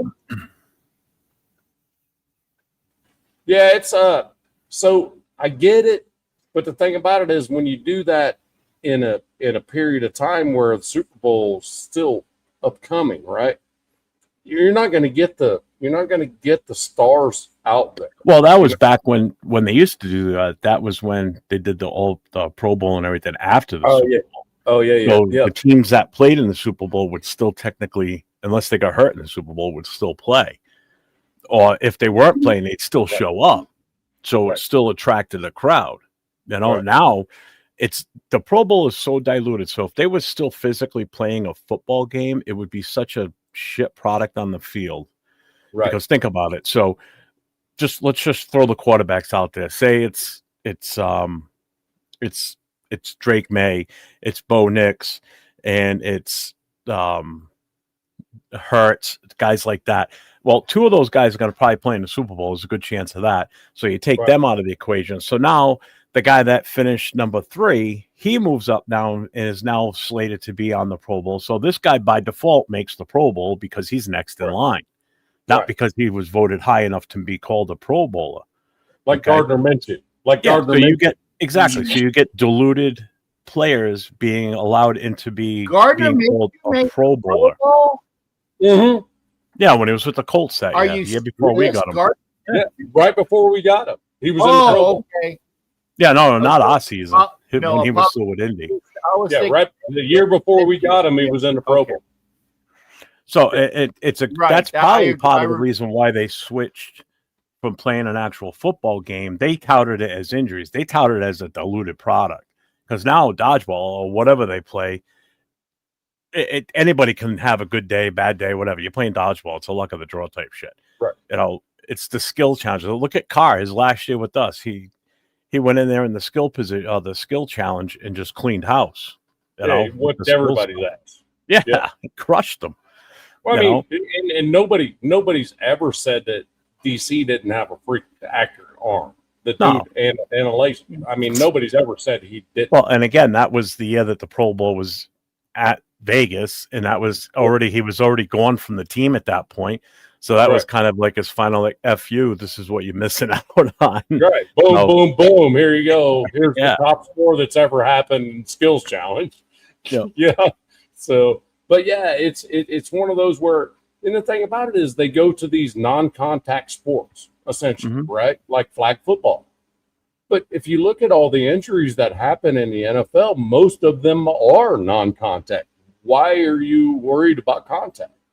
Because most times the contact, most injuries that come from contacts, concussions. You know what I mean? It's not necessarily, people getting, those ones where there's those pileups and somebody gets their leg landed on, stuff like that. But for the most part, we're dealing more with non-contact injuries throughout the NFL than anything else. I'm trying to figure out what their thought process, because they know that. My thing is, I think they're trying to take up the 2 weeks in between the championship game and the Super Bowl and trying to make more, put it there so that they can get more viewership instead of doing it afterwards when they could actually get football fans.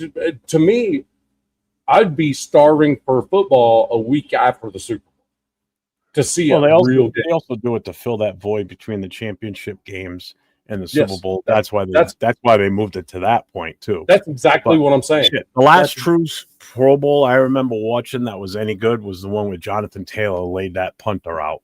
I mean, absolutely killed him. And that was a Pro Bowl game. This guy was playing like he was playing in the Super Bowl to win the trophy. I mean, that was and we That was killer. actually talked about that. We talked about that the other night. That said, because he played it as a football, a real football Yeah. game. Oh, you're gonna Yeah. punt?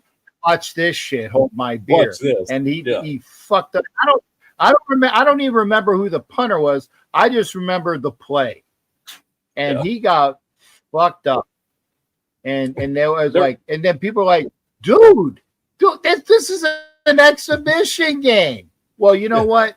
He had the mentality. It ain't an exhibition game because I'm playing football. yeah. Oh, he was, I'm and how there was. It sucks Hey. too that he was taken so young because he was such a damn good player, man. Jeff, did you Such a see that damn one? good player. Janet Seabass kicked that one freaking football. It was like a 30-yard field goal, and he kicked that shit out the fucking stadium. It was like a 30-yard field goal, and just kicked the shit out of him. Freaking, it was like up in the Well, it's upper kind of deck, easy to remember because it's the only Pro Bowl he ever played in. So right? yeah. But he kicked the dog shit out of the thing like it was a 70-yard field goal. Yeah. Things Just- gone. It's just funny to think that as good as everybody thinks that Janikowski was, he only went to one Pro Bowl his entire Yeah, career. He really did. Yeah. Leckler went to more. He went to 3, I think. Yeah, I think so. Right. And that's why when people tell me, and I get the Raiderisms on this, they said, Sebastian Janikowski needs to be in the Pro Football Hall of Fame. I'm like, Yeah, it doesn't- no. No. You are smoking some of the missed a lot greatest of- shit. missed And a I lot said, of field if you're goals going to that- put a kicker, but I was going to say, if you're going to put a kicker in the Hall of Fame, it better be the kicker for the Colts and the Pats, because that guy deserves to be in the Vinatieri. Hall of Fame. Vinatieri definitely. Vinatieri. Yeah. Yeah. Unless you're putting in a kicker that kicked the best from dirt, then all right, then that's that's a Hall of Fame slot that they want to fill. And then Janikowski's your guy. Other than that, Then you got the Stovers. Yeah. The Stovers belong there. Both Stovers belong there. I don't think too many kickers belong. Vinatieri for sure. Yeah, Stover was also one though. You know what I mean? That Matt Stover, freaking probably one of the best field goal percentages over a 17, 18-year career. So, yeah, I mean, I can see that, but I mean, damn, kickers, to be honest with you, after Dempsey and all those freaking guys, coming up early on that are Hall of Famers, but I mean, yeah, it's just not. Dempsey ain't in the Hall of Fame. Dempsey's No. not in the Hall of Fame. The only kicker. No, the I only think his true shoe in the kicker. football is. The only true kicker that's in the Hall of Fame is Jan Stenerud. Jan Stenerud, okay. The only- Yep. The only true punter is, of course, Ray Guy. And that's Ray it. Guy. Now, there are people that are in that's the who I Hall was of Fame. thinking, not Dempsey. I was thinking Yeah. Ray Guy. I'm sorry. Oh, yeah. Okay. Just mix But that. the only true, see, I got, there are people that are in the Hall of Fame that are in the Hall of Fame that they did kick, like George Blanda, but George Blanda was a quarterback kicker. Lou the Right. Toe Groza was a tackle and a kicker. That's what Right. Lou the Toe. But the only true kicker is Jan Stenerud, Stenerud. unless somebody went No, recent. someone else just got in recently. It was one of the Andersons, I thought. Morton. Oh, Morton okay. Anderson. Yeah, I think that was Morton recent. Anderson. Yeah, that's don't right. I was sitting there And trying to think. until- Once you said Anderson, I'm like, oh yeah, got it. Falcons. And he deserved it based upon longevity and points and all the other shit like that. So I could see that, but that was until that time, Jan Stenerud was the only kicker that was in the Hall of Fame. Gotcha. Yeah. I think it was definitely Morton Anderson from the Falcons. Hey, Zon, I see you, I dude. know. I see you, bro. What's I don't think I know. fuck you, Bob? That good. What was that about? Huh? What was this about? Fuck you, Bob. That kid looked. He's a fucking look. He's been fucking pimping me on Instagram all freaking for the last hour. He wants me to freaking give him a call. I'll give you a call in a minute. Oh, okay. Relax, dude. It's New Year's. So, hey, just getting back to the question that I think it was James Farrell had about how many Jimmy Farrell. Jimmy Farrell, thank you. That wanted to know about AFL versus NFL draftees at the same time. Yeah. Yeah. From 1960 to 1966, a total of 1,113 players were drafted by both the AFL and the NFL.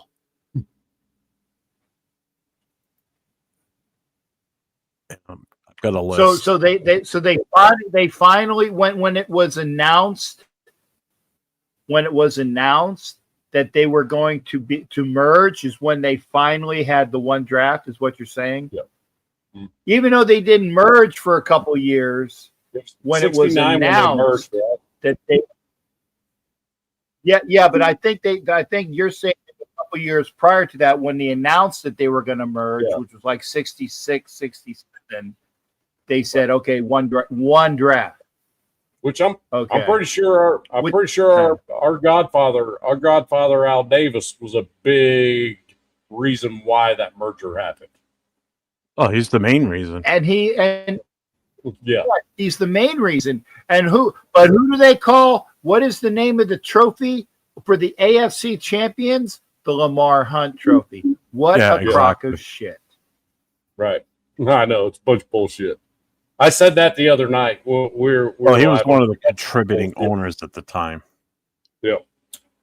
Um, Yeah, Al Davis. Lamar had money, and The NFL was not a big fan of this dude's freaking mouth. Let's put it this way: this is the way that Al Davis said, "No, I'm not doing that." You know, you put it on paper, make it legal, and I'll do it. But you haven't, so nope, I'm not doing that. You know, that was out. and even if you know? if you did put it on paper, he didn't fucking do it, because remember he Right. said that, oh, we put it on paper, you can't move to LA. Oh, really? Well, fucking watch me. Watch. Fucking watch me. Yeah. So And that's the thing. Only thing Oakland Jeff, had to thank do. you. Only thing Oakland had to do. Only thing Oakland had to do was go, okay, yeah, we will let you build a new stadium because it's too small. Everybody else was selling out, making twice the amount of money because the dang stadiums were massive. You know, all they had to do was say, okay, we'll let you do it. And the Davis family would have done it on their own if they had to stay there. You know, but Alameda County just said, no, ain't happened. So guess what? Not only are you did you lose them, you're going to lose all of it.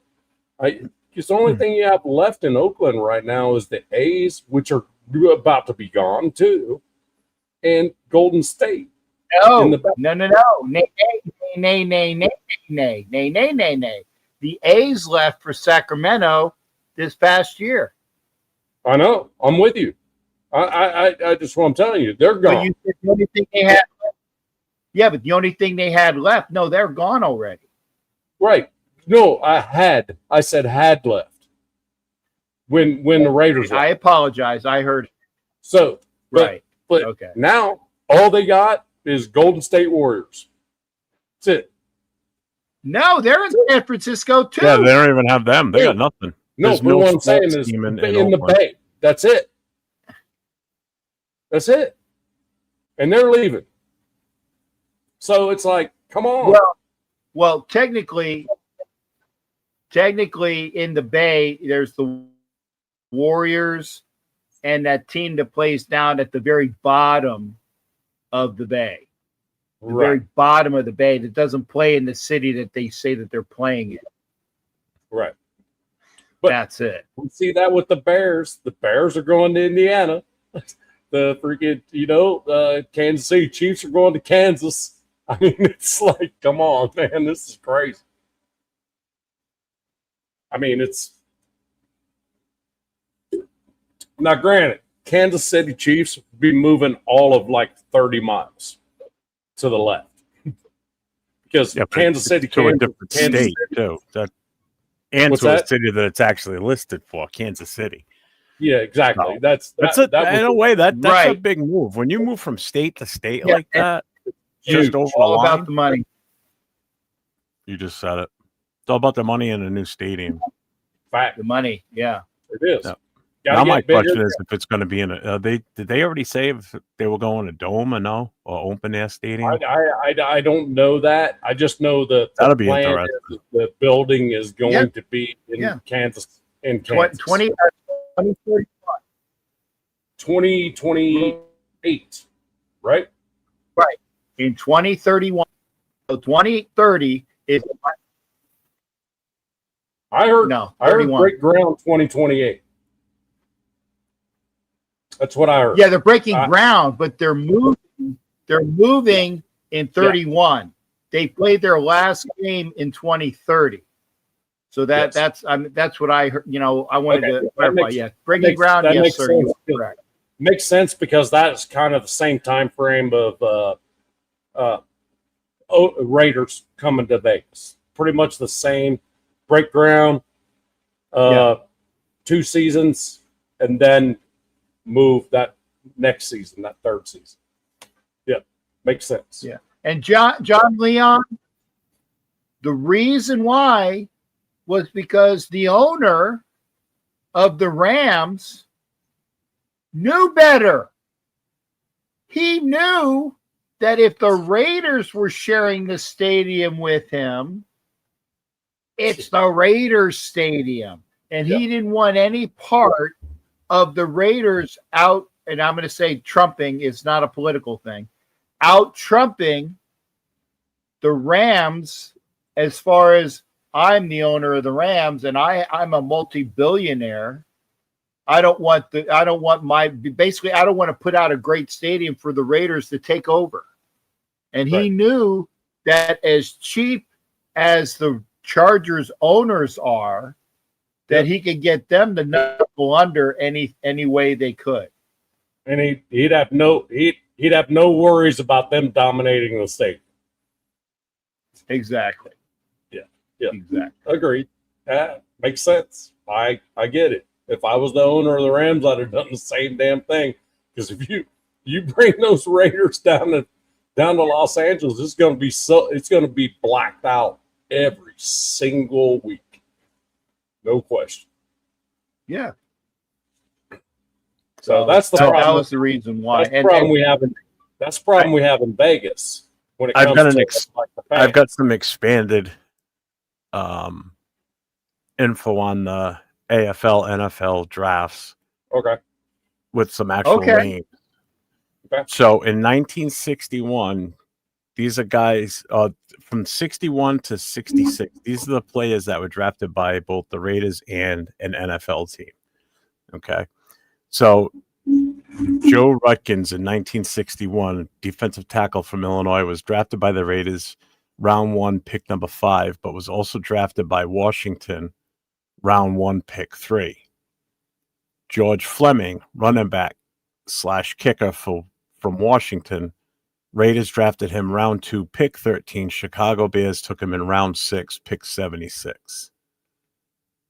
Myron Potus, linebacker from Notre Dame, Raiders took him in the 3rd round with the 21st. Washington Redskins. Huh? Oh, okay. Well, yeah, I know who you're talking about. Yeah. Yeah. Steelers picked him round 2. He played for the 19. Redskins in 73. That's right. Yeah. He played for the Redskins in 73. I have a football card. In 62, this one's a good year. 62, Roman Gabriel, which we already knew. We took him round 1, pick 1. The Rams took him round 1, pick 2. Lance Allworth, Raiders picked him round 2, pick number 9. Sam Fran drafted him round 1, pick 8. Obviously, he went to San Fran. Right. Tony Lorick, and then he got out of that contract and went to San Diego. Went to the Chargers. Yep.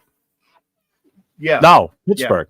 Yeah. And Robert, we've already, this is Robert. Like I said, if you got something more to talk about to come in, so we kind of moved on that subject, but we that subject kind of dead until we figured out who the fuck is our owner going to have as the GM to do his job, the coach to do his job, and what happens after that. I'm all for it, but honestly, we'll have to wait and see for about another week or two.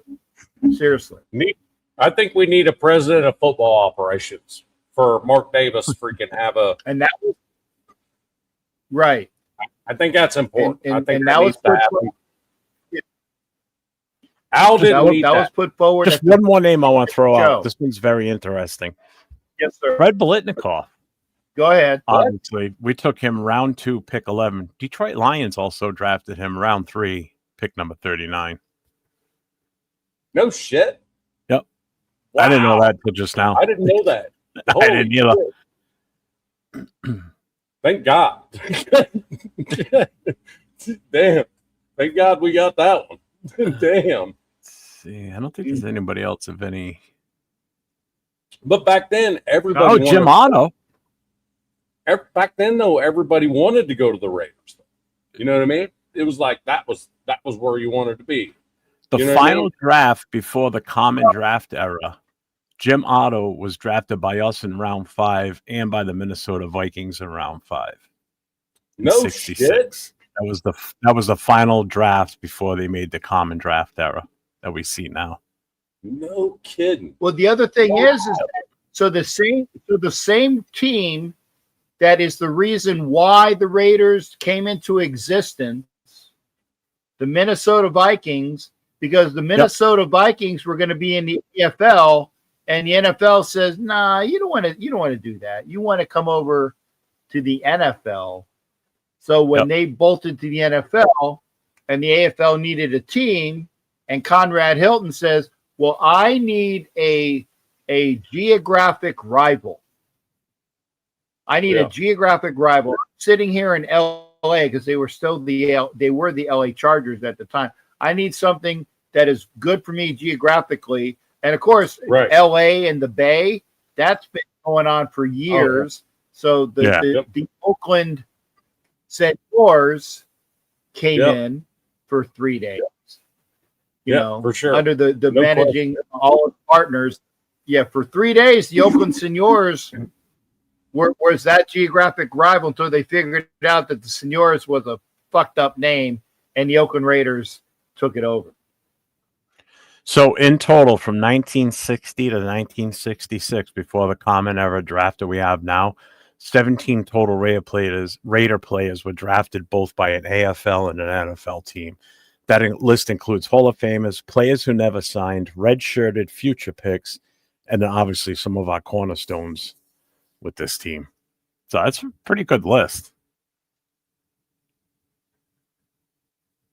Well, Jeff, thanks for that, because that brings some entertainment that brings entertainment to me just being what is it? A pain in the ass. What was the exact words? Vitriolic or what was like a hard basically, being a just have a burr in my ass. I can't remember what the word was. What, the word I used? I didn't say anything. Heated. Because you guys were having like a heated debate over all this. I'm like, all this stuff doesn't mean anything until we decide what's going on with the coaching. I appreciate it. Heated is a good thing. And folks, for those that don't know, when the Raiders return to New England next year, that we will be having some good festivities for that away game. Just keep making your point, I guess. But yeah, so Jeff will be part of the festivities for the Raiders going to New England next year. In New York. Hopefully, and I won't say that. I won't say the next words, but you know what else I'm thinking. Offline, what I've said before. One event Friday, one event for Saturday.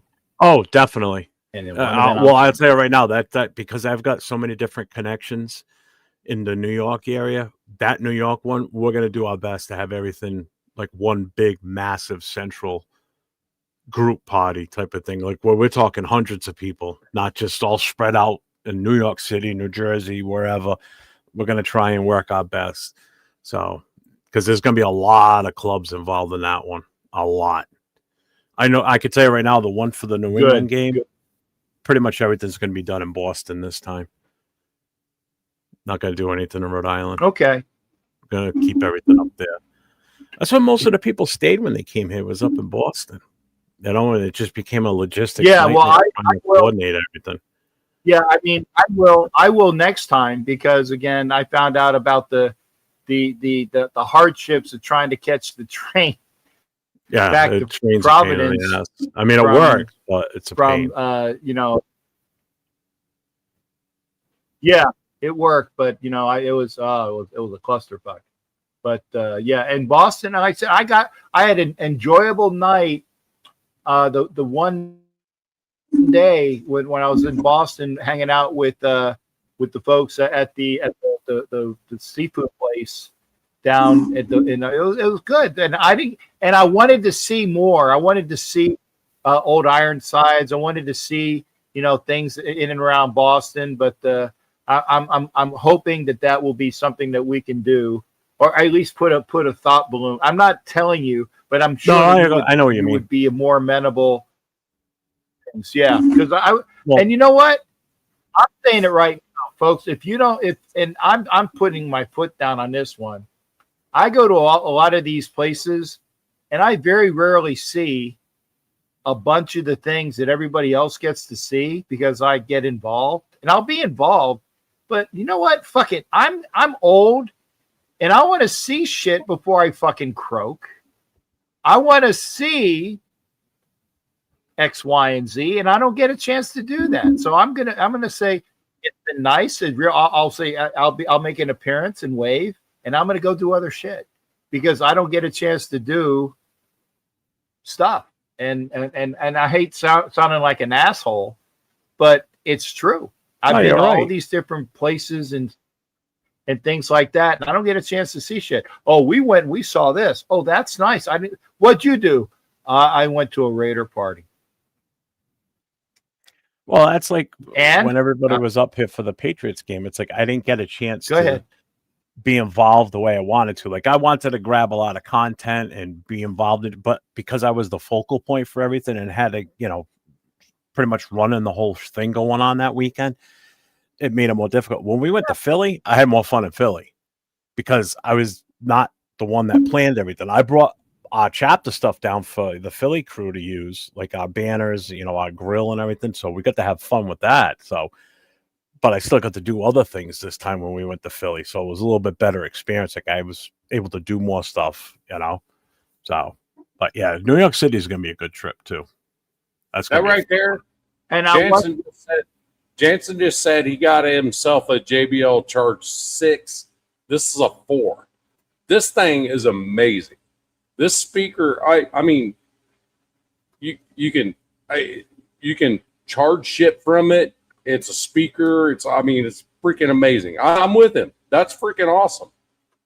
That JBL Charge Bluetooth speaker is awesome. I'm telling you, I put this on my 4-wheeler when I'm out freaking like cleaning up the yard and shit or lighting a fire or whatever I'm doing, and got tunes on. Got my phone plugged into it. It's charging the phone. Fucking that shit is freaking amazing.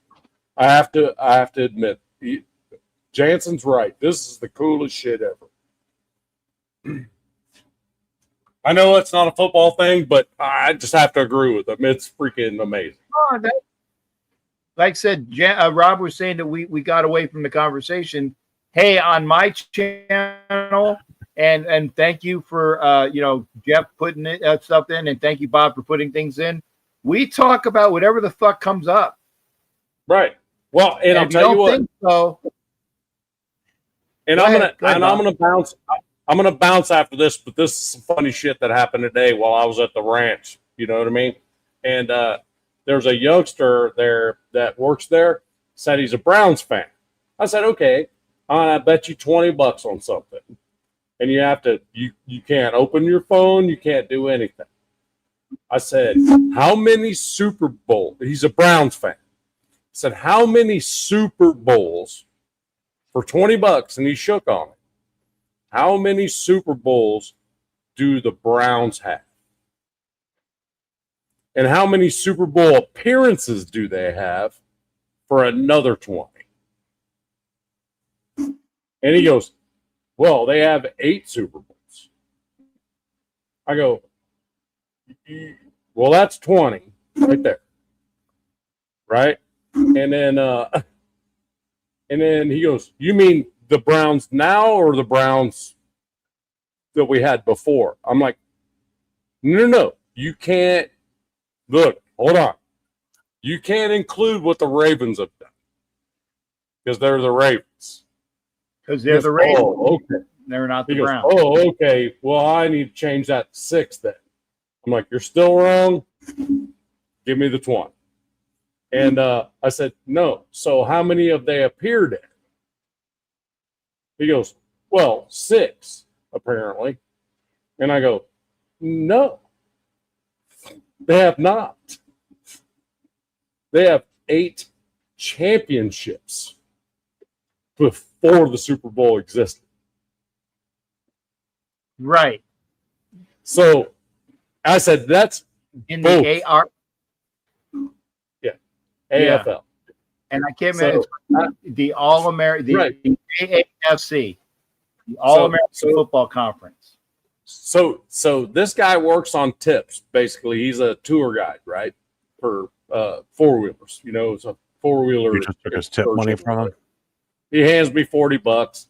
He goes out on another ride, makes $100 in tips or whatever. Come back, and I gave him the $40 back. I said, "Dude, that was a bad question for a young person. Apparently, your dad has said we have 8 championships, you know, and that just stuck to you, and you thought that was Super Bowls. It's not Super Bowls, Right. It's And the other crazy. thing is that I would have said, and for $50, where were those championships? Yeah, exactly, Well, exactly. Oh, he would not. That was well beyond it. So I hand the money back to him. I said, "Hey, just go check your math." I said, "Because there's only 3 teams right now that have never appeared in a freaking Super Bowl. Never appeared in a Super Bowl. 3: Jags, Texans, Browns. That's it." negative, negative, negative, Well, hold on. negative. The Lions have never appeared in a Super Bowl. Oh, wow. Why is that missing in Spotrac? That's weird. The Detroit Lions have never appeared Never mind. in. It's there. It's there. I just missed it. Yeah, they're there. the Texans. Yeah, Texans, The Texans, Jacksonville. Lions, the Texans, Browns, Jags, the Jaguars. Lions. Texans, Jags, Lions, Browns. Yeah, I missed it when I just looked it up just now. But I mean, that wasn't the question, so I wasn't really looking for it. But I just looked it up real quick. Yeah, for sure. That's that. But that's crazy. Which is why I said last year, or technically in 2024, technically, I said in 2024, I said the ultimate Super Bowl that I wanted to see in 2025 was a Bills Lions Super Bowl. Oh yeah, that's what I wanted too. I wanted one of them to get one. I really did. I preferred the Bills. Well, the Lions Yeah. aren't going to be there this year, so No, Because I watched my best friend, who's the best man at my wedding. We've been married for 32 years, so that was many years ago. I sat there with him and watched the pain come from him, and him just. I mean, that was what was it? 2. They were in 2, lost 2, out 1, and then lost 2 more. You know what I mean? Lost 4. They lost 4 Super Bowls. who? Buffalo? Buffalo. Yeah. Yeah, 4 in a row. lost They were in the Was it 4 in a row for them? Was the Vikings also 4 in a row? no. no, They were no, 2 and then 2 more. The Vikings, and by the way, the Vikings lost with 2 quarterbacks, not 1. Yeah. Because Joe Cap was 1, and then Fran Tarkington was the other. Was the other. Yep. But I mean, that's I crazy. mean, on paper, they should have beat us in '76, but we They were just should have. stupid. Yeah, well, that's They Well, were favored. on They paper, were totally favored, heavily favored. on paper, we should have beat the Bucks too. But Yeah. we know how all that went. You know what I mean? So, but Well, anyway, on hey, guys. paper, on. Oh, okay, go Bob. I got. No, go ahead. Go ahead. No, I'm just, if we're going on paper. On paper, the Redskins should have wiped the stadium with us. On Yeah. paper, No doubt. Oh, they beat our ass during the regular season too. That yeah. yeah. Well, every time we've won a Super Bowl, the team that we beat us in the regular season, and if I'm not mistaken, pretty handily each time. Yeah. Yeah, it's funny. I know at Freaking least the Woodson- Redskins. It's funny. Woodson and Go Brady ahead. still have that fucking conversation like publicly. It's like, come Well, on, Tom. they did it on that documentary. that It's like, come ESPN on, Tom. You know that's a fumble. You know that shit's a fumble. He's So I'm admitted like, it. come on. You know. But I mean, Hey, so real quick on another note, yeah. tomorrow's January 2nd. Tomorrow's Yeah. the Winter Yeah, go ahead. Classic for the NHL. Did you see where they're playing the game? Wow. They're playing it in fucking Miami. The Winter Classic. In Miami, right? It's supposed to be an outdoor cold stadium. They've always played it in a northern cold stadium for the Winter Classic. They're playing in Miami, outdoors. I don't know how the hell they're going to keep the ice frozen in fucking Miami. But that's just crazy that they're playing it in a warm weather state like that. And here's what's crazy. It's supposed to be an old school throwback to hockey, playing outdoors in the cold, not in the freaking summer. Everybody there's gonna be shorts and t-shirts and shit, and you're gonna be watching a hockey game outside. Right, and it's kind of weird because I was done teaching at the academy for the holiday break, right? So I went back to the ranch and I went to go help them with their guided tours and stuff. They have horseback and all this other stuff. I'm telling you what, Florida was in full force in Tennessee this whole time at the ranch. I mean, Miami, Orlando, all these folks up there trying to get the cold weather. We didn't give them much of it because we've had weird weather here and it's been fairly warm up until here. It's going to drop down almost single digits tonight, and it snowed last night. We got about 2 inches out there, maybe 3. It just blows my mind the amount of Florida people that come here for the holidays just to get the snow or whatever, because they actually their bodies kind of need it because they're hot all the time, you know. It was crazy, and our weather was a little bit crazy. Christmas Day was like 73 here, which is crazy for us in the Smoky Mountains. It's crazy that it was that warm on Christmas Day.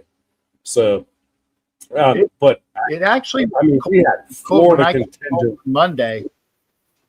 Yeah, yeah. When I came home from Vegas on Monday, it was Monday night, and it was like in the 40s. Which I mean, which is like, you know, Jeff says all the 40s, you know, and for you guys, for you, Bob, but he's like, put a negative next to it, and I'm interested. You're yeah. As cold as it is outside, the way I'm dressed right now is the way I go outside. So yeah. You'd be hotter than hell here in the summer. You'd be freaking. You'd be melting here in the summer. I mean, Jack and I could tell you, summer around where we live at, it gets a little warm. Yeah, in fact, I'm still waiting on the pictures. Of what? You know, your scooter rides with the the guy with the big boot. I had a well-endowed model behind me as I was guiding a tour, and I have pictures. She was not shy. Let's put it that way. Damn. Yeah. I mean, literally Yeah, no, go, I'm sorry. I thought Literally there's a little going- bit of a lag. Going on trails, literally going on trails, and she decided to let them loose as I'm like trying to guide like a group of 10 four-wheelers on a trail. She decided to just go ahead and pull the shirt up and just put it up there and just ride that way. I was, yeah. Instead of bareback, she was bare-breasted riding. I just went, yeah, that's crazy. And she went commando. She did, yeah. And it was like 50 degrees. So you can imagine that, you know, not Ooh, hot I got the outside picture. at all. Yeah, that will be a picture in person. That's not a send it on text. That's a when we meet up, Jack. I'll show you the picture. I just can't have pictures like that on my phone. I've been married 32 years. I'm trying not to change that. Yeah, where do you got the picture? Huh? Where do you got the picture? If it's not on your phone, On my hard drive, off my computer right here. I took it right off my phone, deleted that motherfucker. Yeah, no pun. Hard drive. Yeah. Yeah, no pun intended. No pun intended. Hard drive. Yeah. Well. Yeah, no pun intended on the hard drive. It was interesting. It was interesting. And the thing is, the folks behind her, they were all a family, right? And all this.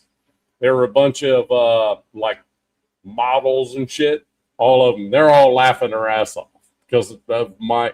I don't get embarrassed at all, and apparently my face was red from all of it. So they yeah, it was interesting. So I did get tipped. I did get tipped about $300 on that. I'm sure you got the tip. Yeah. No, just the tip. Just the tip. Yeah. Right. Gotcha. Yeah, I'm with you. All right, on that note, I'm out of here. Yeah, I'm with you. Me too. Hey guys, much love. Hey, Happy New Year. Happy New Year to you guys. Jeff, Same to you. Please get better, man. I know the freaking this is the season for that shit. Oh, I just pray to God I don't get worse tomorrow because I got my show tomorrow night. So I'm with you. I have to cancel the first rendition of this show. Yeah. Hey, let me know. I'm off tomorrow, man. Let me know any freaking any top cover or anything like that. Just shoot me something on Instagram. Okay. All right, man. Later, All right, guys. brother. Hey. I Thanks, will Jack. be. I do, but I'm on my way to Vegas and busy. But Yeah. have a great show, whoever's brother. there. Jeff, take No, it's care, just get me. better. It's just me on that show on Friday nights now. It's switched. Yeah. It's not the same show that we've done before. Nothing else, Jeff. I can jump on there. You can mod me up, and I can take care of the freaking rascals, some shit like that. But, all right. All right. If nothing Later. else. All right, man. Thanks, Jeff. And Bob, I know you're about ready to bolt, and Yeah. I'm bolting gonna is finish up only on our. Yeah, gonna not for finish up NFL off- stuff. Yeah, I'm gonna finish up watching the game, and then probably crash because this has been a long ass week. Freaking Mhm. everything that I set up before I left there and had everybody squared away. I had to go in the last 10 days. I had to like unfuck it and like refix everything. So it was it was long. So it was about 10 hours minimum a day there for the last 10 days. So yeah, this today was 14. So yeah, You I'm take ready. care up. You take care up there, and then if I can get this on, there we go. Ed Winchell wishes us a happy New Year as well. Happy New Year to everybody in the chat. You guys are always over here freaking taking care of us. Hey, do me a favor though. If you're on my side on the chat, please move over to Jack's side. Get that sub, get that like in there. It helps us both. And then when either one of us are live, you're going to see it. It's easy stuff. It's free. We don't ask money here. We don't do that. We just don't do that. So we're here to talk football, talk life, talk whatever you guys want to talk about. That's what we're doing. Okay, so just throwing it out there, you guys. It don't cost you a damn dime, but it helps us out when we get those subs and likes. It really does. Appreciate y'all. And that being said, shipmate, I'm out. All right. Thanks again there, Bob. Always a pleasure, shipmate. All right, bud. And that's Navman up in Tennessee. And yes, Santiago, Happy New Year and a healthy one. Yeah, definitely that. Like I said, Jeff was sick, so hopefully he'll be better. Bob's up in Tennessee. Best to him. And I'm gonna, like I said, watch the rest of the game.